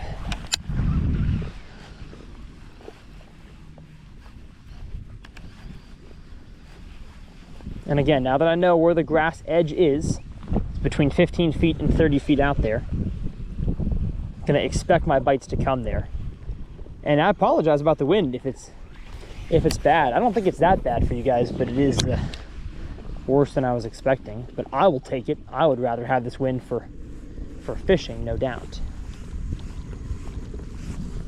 All right, nothing there. Just gonna move up 5 feet. Stand on this point down here. There we go. 2, 3. Let it sink about 3 seconds. Gets it down about 3 feet, right where that grass is, topping out too. And I go rod tip up when I'm this shallow, just to keep the momentum of the bait in an upward direction. Then as I get closer, I'll kind of slow it down. Oop, unless I get in some grass, then I'll raise it back up again. But my goal is just to keep it as low as possible in the column. That's the same with almost every reaction bait. You know, crankbait, you want to be hitting the rocks, hitting the grass, or just above. Spinner baits, same thing. Chatterbait, same thing. Swim baits, for the most part, same thing, unless it's like open water and the fish are suspended. But out here, it's post spawn. They're moving. They're chasing bluegills. And I'm not just spewing out of my rear end this stuff. I've seen these bass in this pond this time of year display those kind of behaviors. So that's why I'm not throwing a suspending jerkbait out in the middle, because those fish are just not in that location. They're cruising around looking for gills, for Drew gills. And I do only have one GoPro battery, so I'm expecting it to last a decent amount of time, but if it does die, that's what these multiple day videos are for.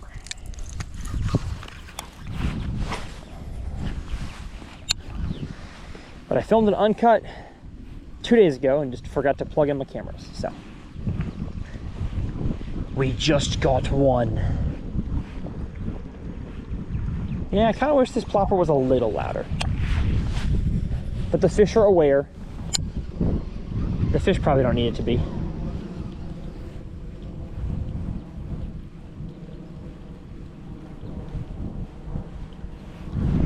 Uh-oh. We got golfers. We got golfers. We gotta head on up. Cross the fairway. Get out of their way. It's the bummer about a hole along the water the whole way is that, especially if these guys got a wicked slice like I do, they might hit you. They might hit you. All right, we're gonna cut to interacting with the golfers. Caught two. One was a 4-pounder. 1 pounder? 4-pounder. And then one was a, 1.5. Oh my goodness, are these electronic? Yeah. Wow. What are you fishing with? One on a topwater and one on a chatterbait. You had a good tee shot on that water hole down there by the road. What's got you most? Well, one on each. One on each. Only two so far, but the big one on that. Yeah. Yes. I use fake minnows, and they don't seem to be too impressed with those. Fake minnows? Yeah. They are at certain times. No, they haven't been for a long time. That's all right.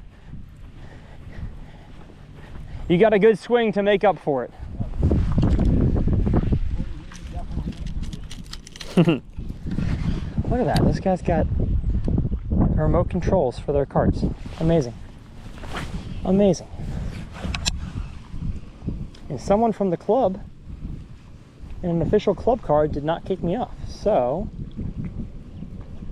we passed the test by one employee, and some of the members. Maybe we'll have our luck with us today.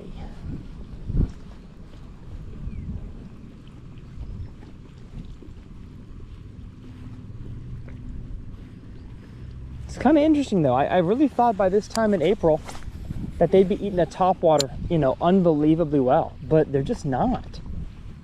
I think they're in a post-spawn funk. Probably should be throwing the skunk buster and a chatterbait, not a topwater and a chatterbait. But these conditions, it feels nice outside. It just makes me think that this is the deal. But in fishing, you got to listen to the fish. And lately they've been telling me not via words, via their behavior. I wish it was via words. Gosh, that'd be so nice. If I could talk to the bass, come on. Make my job easier. I could tell every bass in the lake, hey guys, I'm here for today. I'm just gonna catch you real quick. Put up a nice fight, pretend like you're fighting, but I promise I'm gonna release you. I just have to show you to the fans at home. You'll become famous. That'll be my line to these guys. You'll be famous. How did the devil tempt Jesus? You will be like God. No, sorry, that was my horrible Bible knowledge there. No, the snake in the garden said, eat of this and you will be like God. That's what I'm going to say to these bass.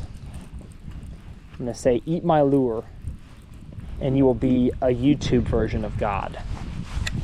And I guarantee you I'll catch more fish if they if they would just listen to that obvious deception, but hope they listen. And if you've watched the channel or the my main channel, Tyler's Real Fishing, you'll know I don't like to work this way. I don't like to work counterclockwise around a pond, because I'm setting the hook into land, as opposed to if I worked this way, I'm setting the hook into water.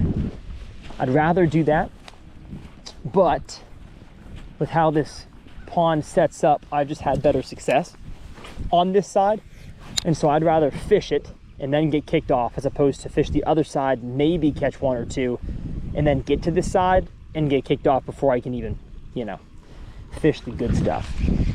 But it's possible that's also every other kid in this neighborhood's idea. And so maybe this side gets too pressured now, and the other side is where I need to be, you know? Fought for food.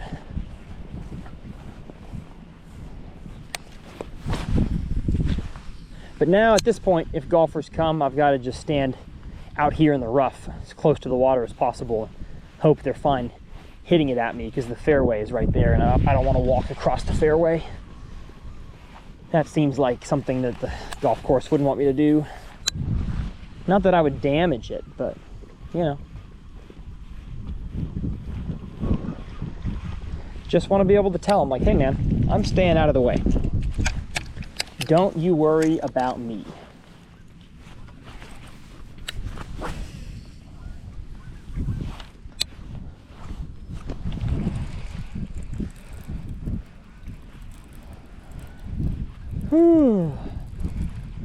If you come across a rude golfer, though, who tells you you're not supposed to be there, normally you can be expected to be kicked out pretty soon, because the members can't kick you out, but the employees can. So usually those golfers will then tattle on you to the clubhouse, and they'll send some high school kid to come get you.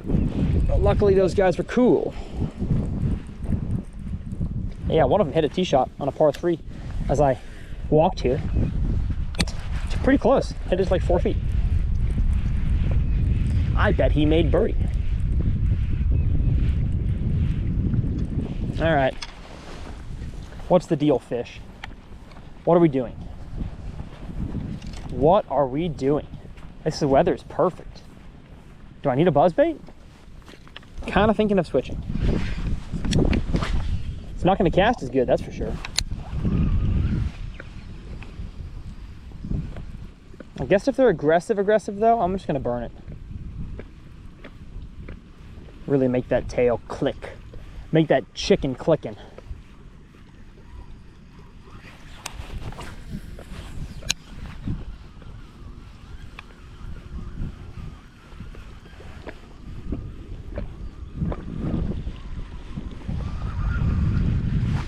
Well, here's your evidence that golf courses are not always easy fishing. I've only caught 2.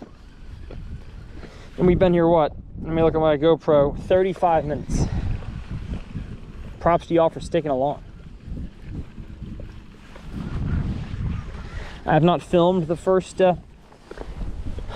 golf course pond yet, but I assume that one's going to be better at sunrise. If I had to guess...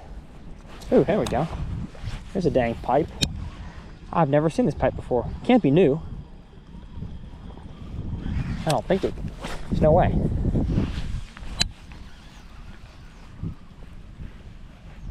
We have a family of turtles, I see. A turtle family. Who's the turtle in PBS? Franklin? Franklin the turtle? My son has not reached Franklin age yet.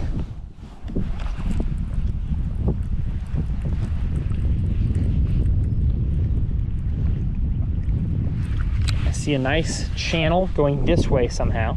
Again, thanks to my polarized shades. Fish it real slow through it. Very interesting. I'm not catching it. It's a golf course. Come on. What are we doing?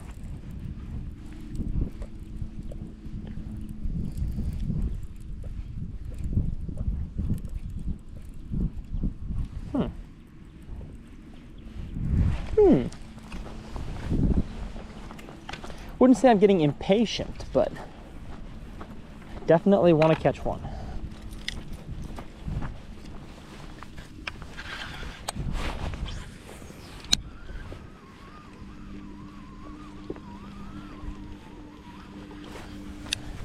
And the reason I like a plopper over a buzzbait in this scenario is because I have all open water. I just like the hookup ratio better. But if a buzzbait is whinier, somehow gets more bites, I mean, of course, I'd rather throw the thing that gets more bites over the one that has a better hookup ratio. Usually.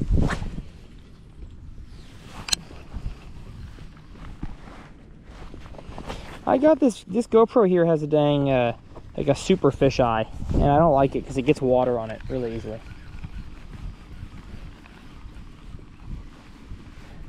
I need to change the lens.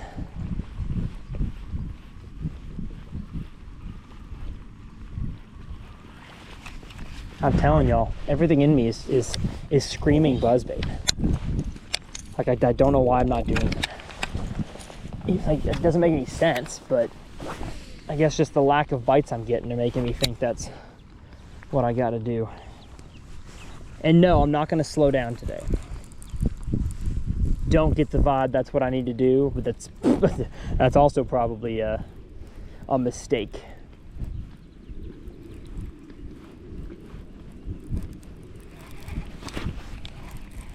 Yeah, grass. Oh, first snodgrass of the day. Nice.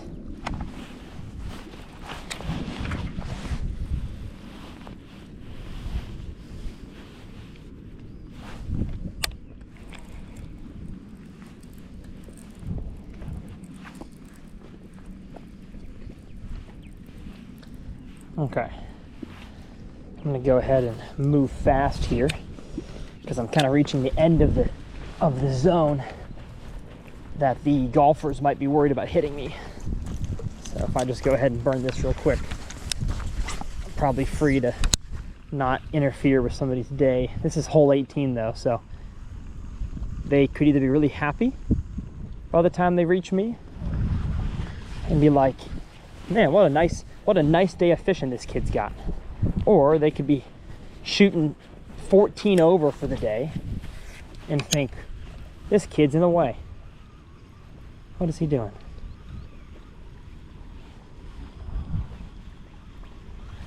You never know what you're gonna get with these golfers.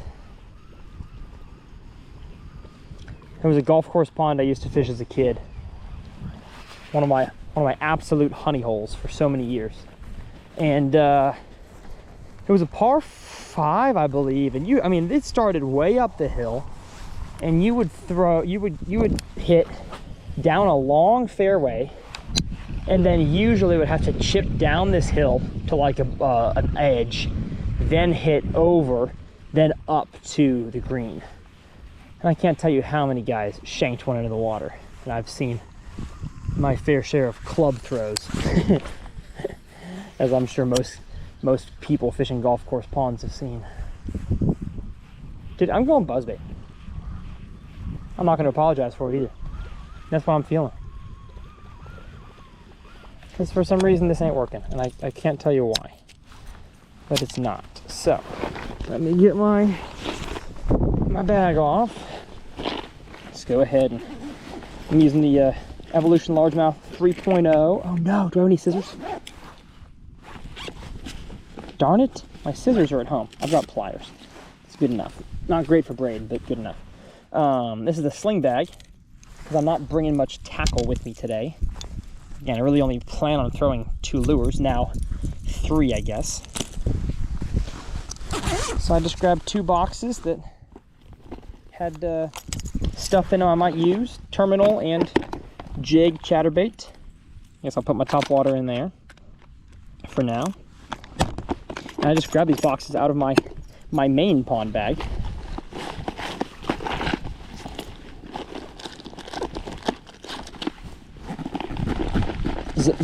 Zipper on up.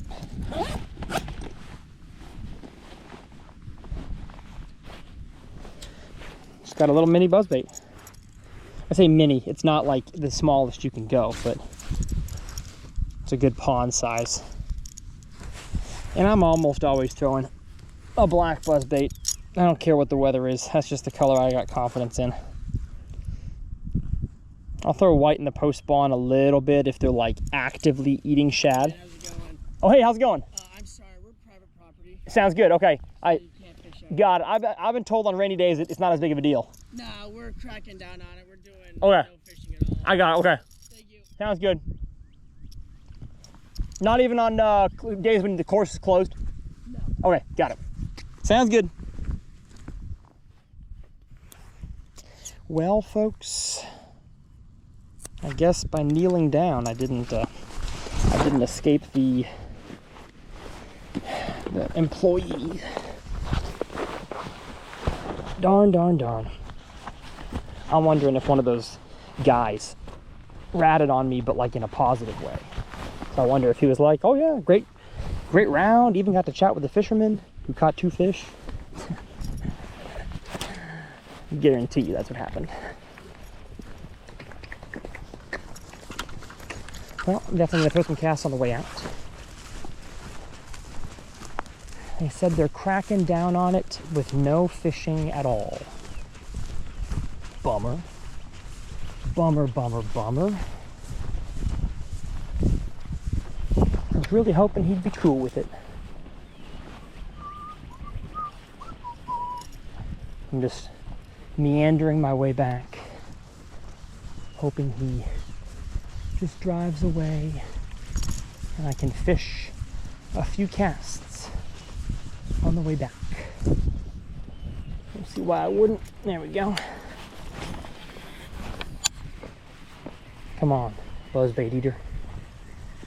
Eat it. Oh my goodness, this gives me good vibes here. Come on. Ooh. I love the squeaky noise of a buzzbait.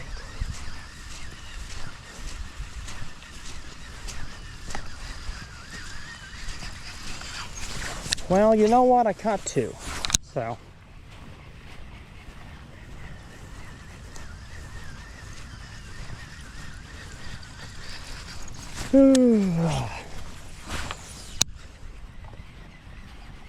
Yeah, I'm wondering how that guy saw me.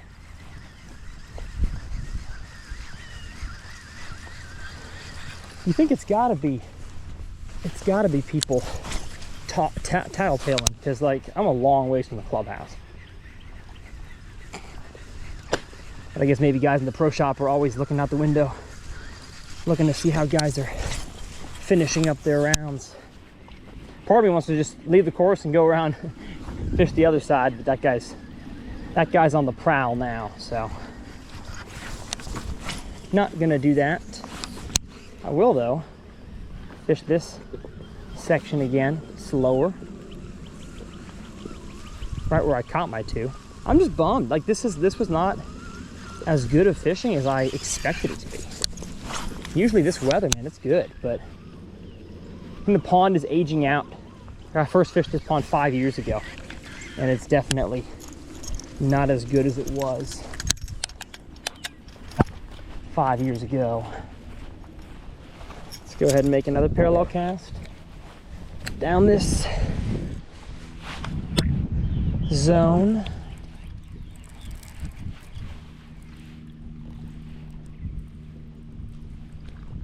Be wild if I caught the same fish again. I'm gonna really hop it in front of the culvert. Oh my gosh, I caught one doing it. Oh my goodness. That one's for you, Ty. That's crazy. That fish was obviously sitting in the drain pipe, and I just hopped it in front of him and got it. I'm gonna throw him way over there and try it again. That's crazy. And like the bite, it wasn't even a bite. It was just like, oh, he's there. Totally thought that I was stuck. And I said, you know what, I'm gonna set the hook because I'm close enough I can just send the rod down and get it. Oh, that was cool. That was cool. That was worth price of admission right there. Dang. Dang, dang, dang. In the drain pipe. Unreal. In the drain pipe. Gotta love it. Gotta stinking love it. I think it's just these fish know that stuff's gonna come out of there. Bugs, rodents, just stuff, you know, washing down the drain from the highway, from the neighborhood, working their way in there. Especially here in North Texas, we got spiders aplenty.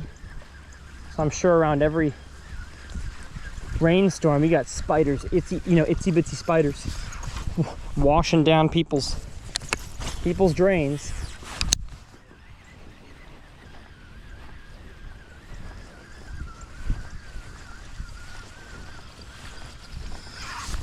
Now there is another pond that I walk past to get here. It's small, but I'm for sure gonna make a few casts at it. It's that par 3 that I talked about that that guy had a good tee shot on. That was crazy, can't believe that happened.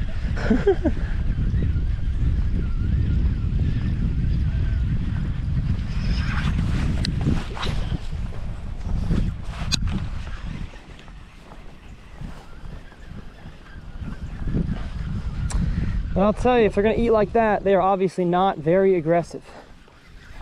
So give it 2 more weeks, and I think these fish are gonna be in a more aggressive mood. But they are not quite ready to eat moving stuff yet. All right, well, last cast here. And if I don't catch nothing on it, we will see y'all with a whip to the other pond. Look at this, folks. Got ourselves a little overflow. I don't know if I have the right lures for this, but I also don't like the angle that I'm at. But I wouldn't put it past a fish to want to be up in this current here. And this is what flows one pond into the other pond.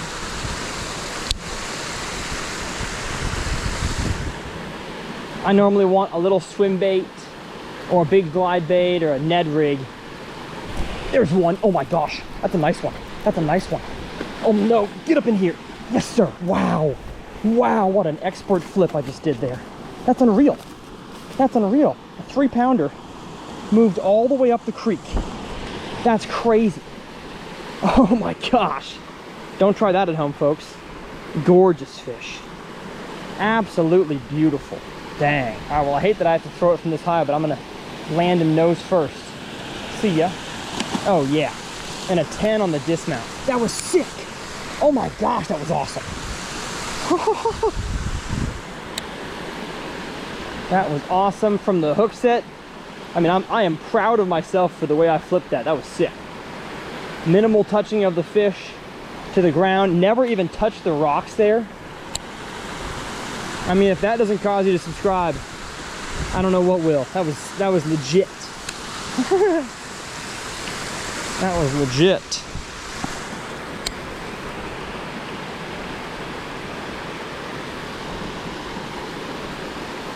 This was worth fishing, no doubt.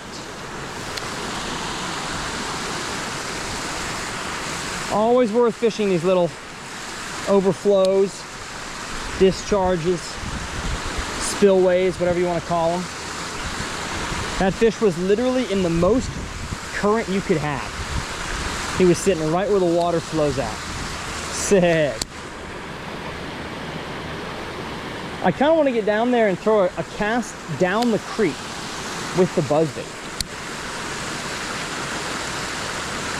Because I doubt that's the only fish that's wanted to move up here to feed. Don't think he's the only one.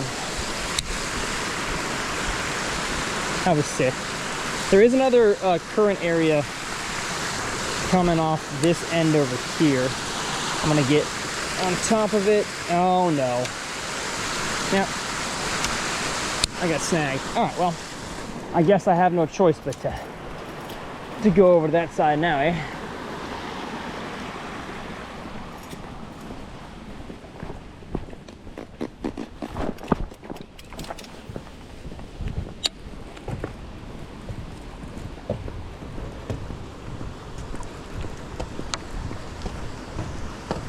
Okay. You know what? I guess I'll get to a better zone here. Come on. Dang it.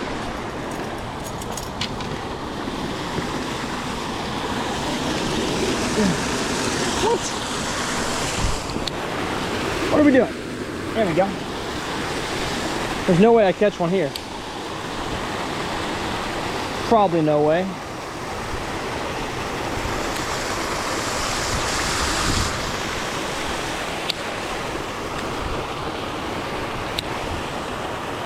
Go along this cut bank here.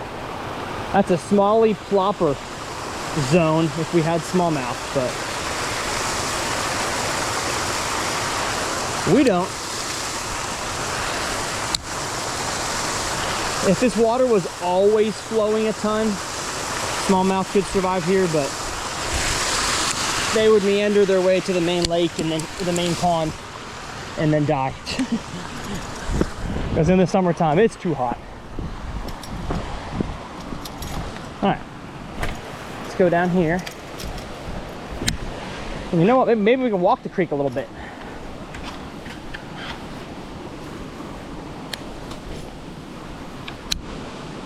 Oh yeah, baby. Did not think I'd be doing any creek fishing today, but that's cool.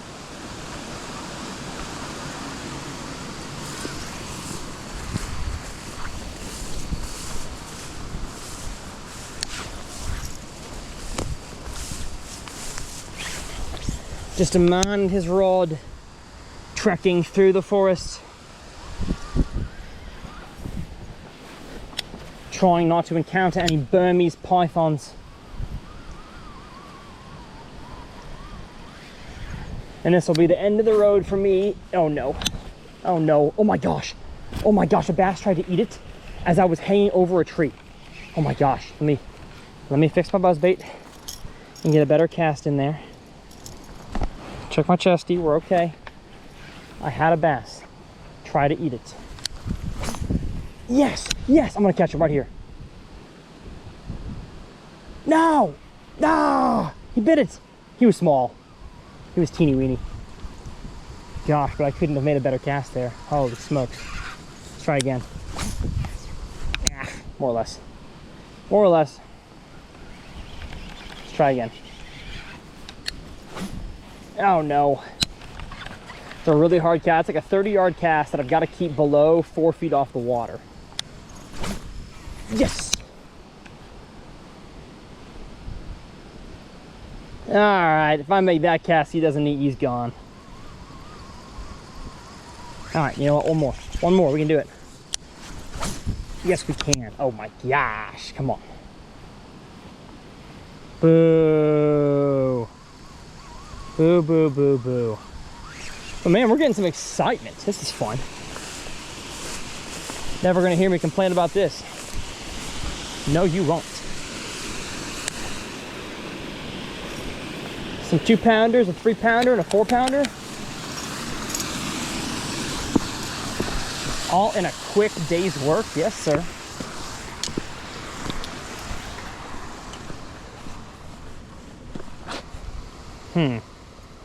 Trying to think of how I want to fish this pond. No golfers here yet, so I think I'm gonna take my time. I'm gonna cast against the edge that way with the old buzzbait. I was not against the edge. And I'm also realizing my buzzbait runs left. So I cannot fish counterclockwise. My buzzbait will be running into the middle. So you know what? I think I gotta go. I gotta go this way. It's funny, this pond, I guess it is above the main one in in the order of water flow. But this one took the brunt of all the junk from the rain. I mean, look at this. Yeah.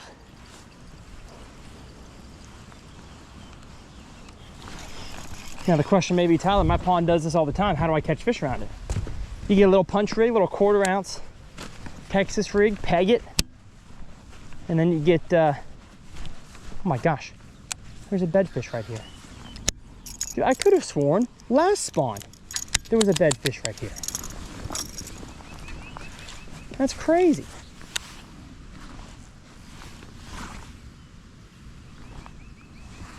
They seem spooky though.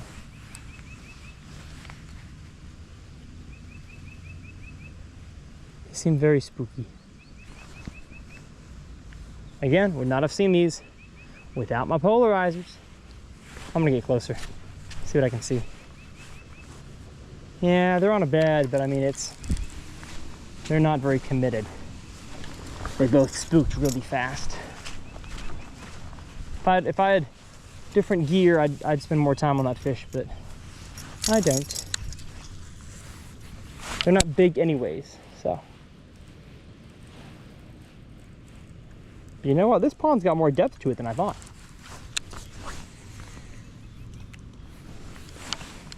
Looks like it drops off to like 5 feet down here, right off the bank.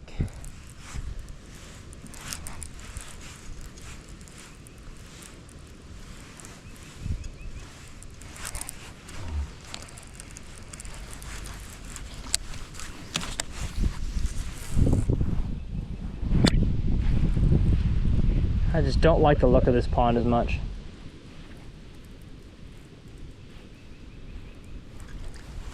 There's not a definite edge besides like gator grass. And I've fished this pond multiple times, never caught them off the gator grass. So not to say I can't today, but the other pond's got actual underwater aquatic vegetation.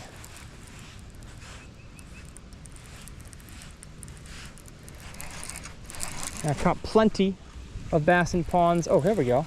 One of the fish is back. One of the fish is back. He's sticking around. Maybe. I flipped in there and he left, but no golfers coming. Let's give it a second here.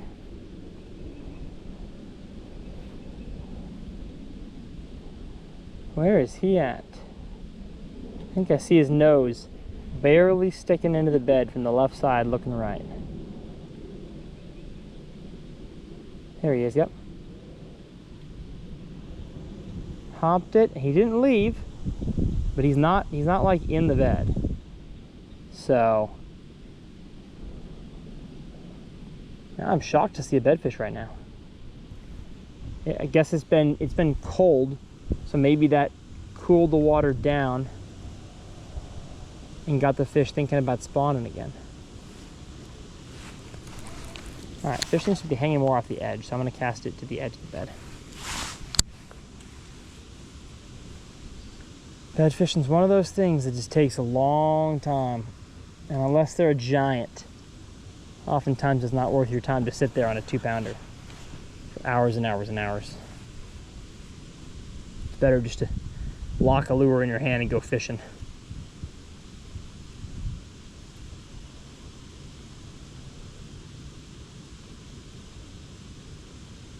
Where you at, fish? There you are.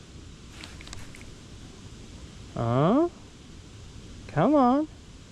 The male and the female are there. They are just not interested.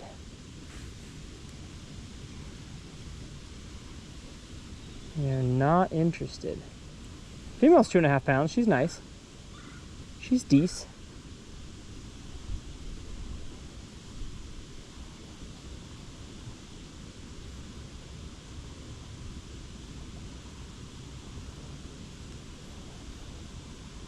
Alright.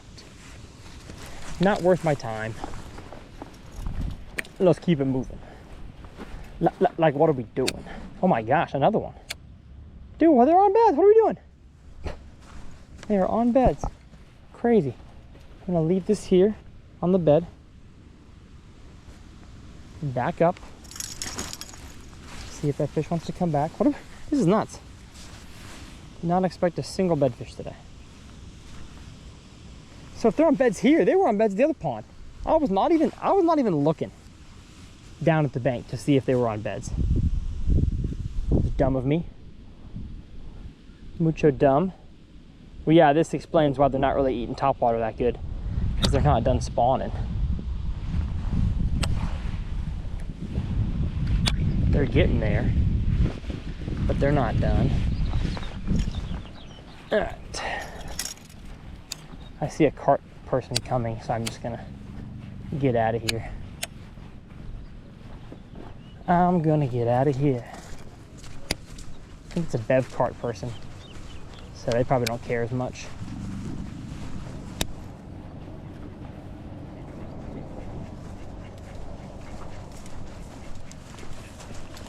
Yeah, it's a bev cart girl. Make one cast here. I'll make it back to that bedfish. It's a 3-pounder I just saw. He's actually acting pretty good. Yeah, yep. Just a bev cart girl. I bet there's not a whole lot of bevs being ordered today. Beverages, you could say.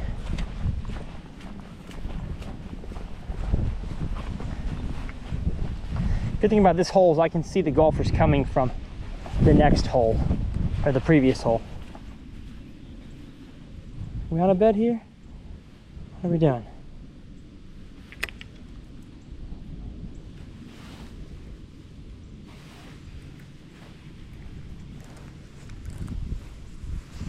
Flip it in there. Wait around, see if he comes. You're probably like, dang, Tyler, this is getting boring. You got to fish. Well, there's a 3-pounder on a bed here, okay? You got to give it at least a college try. Just see if he wants to stick around and eat. But I've also noticed that bedfish, you know, over the years I've fished, are just less committed on cloudy days. And they are sunny days, so don't think it's a good. I mean, it's late spawn, cloudy. This is not a good bed fishing day.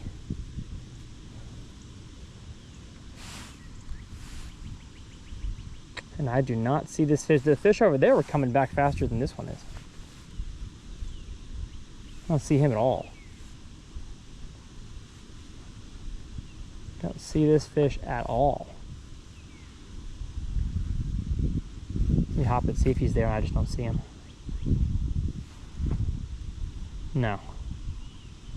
I don't see him at all. This pond also gets no wind, so yeah. Yep. Never mind. Not a fan. Let's cast over there. Maybe catch one just fishing off that point. I got some grass. Yeah, a bunch of grass on it.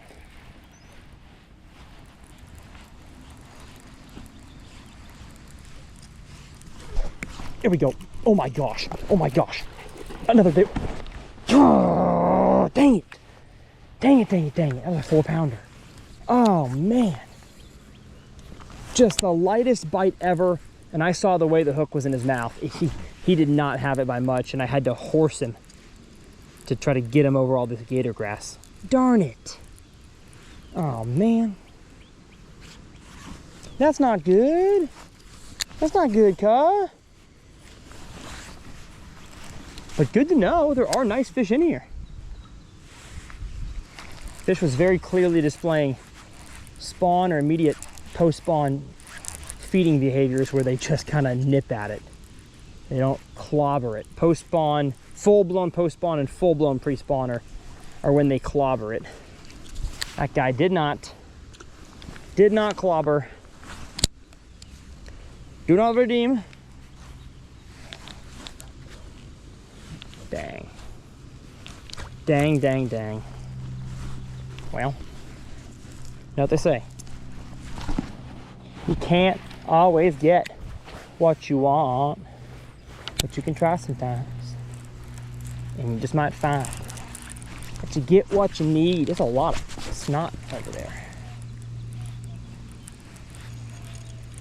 I guess I've had unbelievable success today with flipping fish up high distances. It was probably time I lost one. Probably time.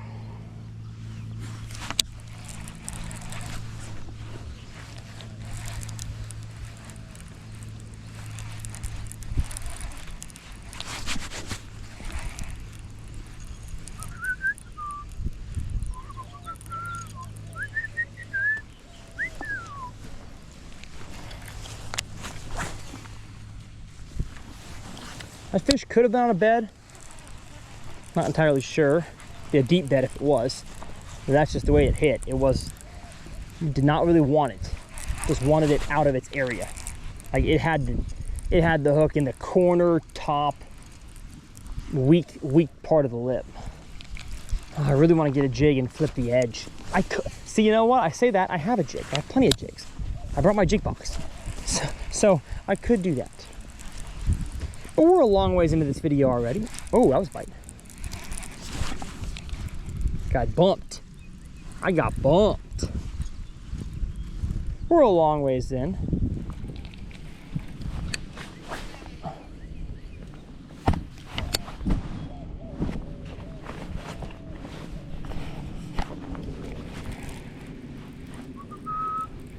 I'm gonna go home today. I'm gonna make myself some dang mac and cheese with chicken thighs. Which is it's still mac and cheese, but it's a little more gourmet when you add the chicken thighs. So like I'm a kid, but I'm also an adult, you know. It's shallow out there. You think it's like 5 feet deep. Nah, it's like 2.5. I'm getting grass kind of the whole way back. Sometimes with reaction baits, I'll cast to the other side where I know it's shallow. 1, 2, begin my retrieve pretty fast, and then I'll kind of slow it down once I assume it's reached the drop off, and then I'll reel it slow in the middle of the pond. Yeah, it kind of worked there, a little bit deeper there. I got grass on the way back up, and I'll speed my retrieve back up and raise my rod tip. There are ways to fish your bait even in a pretty bland pond with just a regular edge across the whole thing. There's ways to fish it really effectively. You just got to learn how fast your lure sinks, what the retrieve speed does to it, and you can then start to what I call worm your reaction baits, where you fish them like a worm, up and through stuff.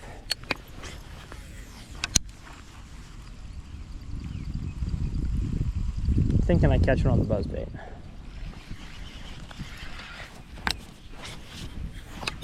That's what I'm thinking is about to happen.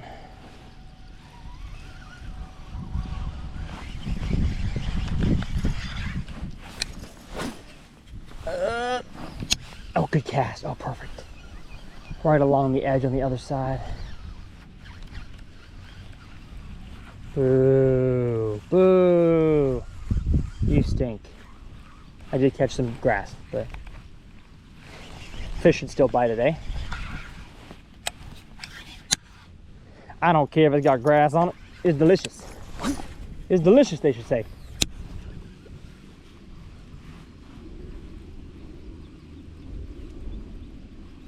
Now, I did say I like a plopper more than a buzzbait for open water.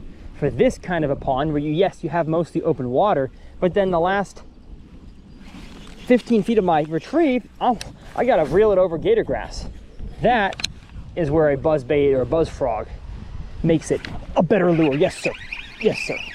On the buzzbait. He didn't need it hardly at all. What are we doing? What are we doing? Man. It wasn't big, but I did have a buzzbait bite. As I was saying, because it can catch them in open water. Don't like the hookup ratio. I would have caught that fish on a plopper. But once I get close to the edge, I can actually retrieve it all the way to and give myself the chance of catching one at the last second. Whereas with the plopper style or any treble hook bait, I really have to yank it up out of the water towards the shore a few feet from the edge to make sure I don't snag stuff Boom, hit a Coke can.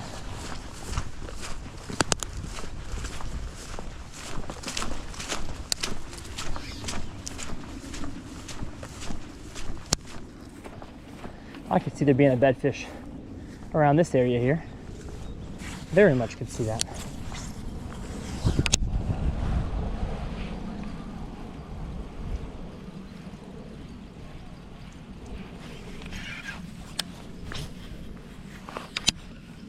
With a buzzbait, I can cast it over stuff like that. Kind of pull, begin my retrieve again. Can't do that with a plopper.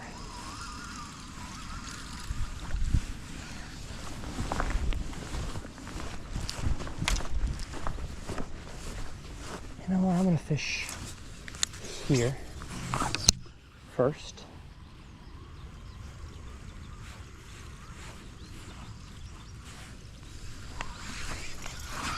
Also gonna get in the water because I did wear my boots today. Ooh, never mind. That is not gravel, that's mud.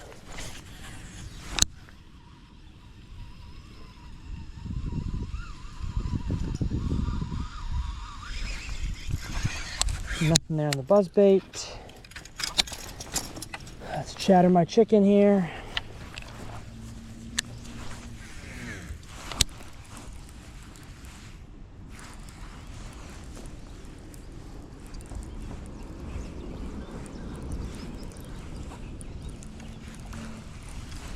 Nothing.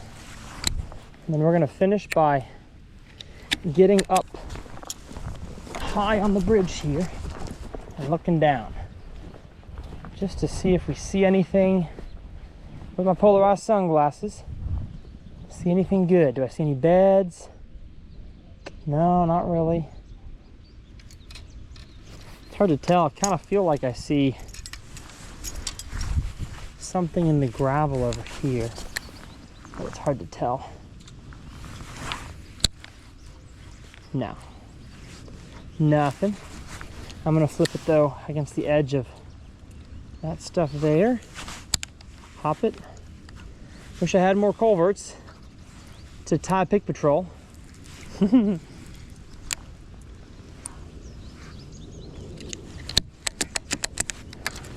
And well, I think that does it, folks. You know what, folks? That was fun. 2 days of fun golf course bass fishing brings me back to the good old days as a kid of just having my mom drop me off at the course, walk down there and hope I don't get kicked out. But you know what? That's kind of part of how this goes. That I wish golf courses would let us fish because sometimes they have the best fishing. But as long as you're respectful, I think you're not going to get a dang trespassing the warrant against you. But if you want to watch my last episode here on the Uncut Bass Fishing channel that was bank fishing related, whammy, it'll be clickable up here in this corner. And if you don't know anything about how to fish a vibrating jig, this is the Strike King Thunder Cricket. I love fishing it, one of my favorite pond lures of all time. I will leave my instructional video, my masterclass on the vibrating jig over here in this corner on the Tyler's Real Fishing channel. My name is Tyler. As always, it's a dang pleasure. My tackle is linked in the video description. Please use those links, and we'll see you all next time right here on Uncut Bass Fishing.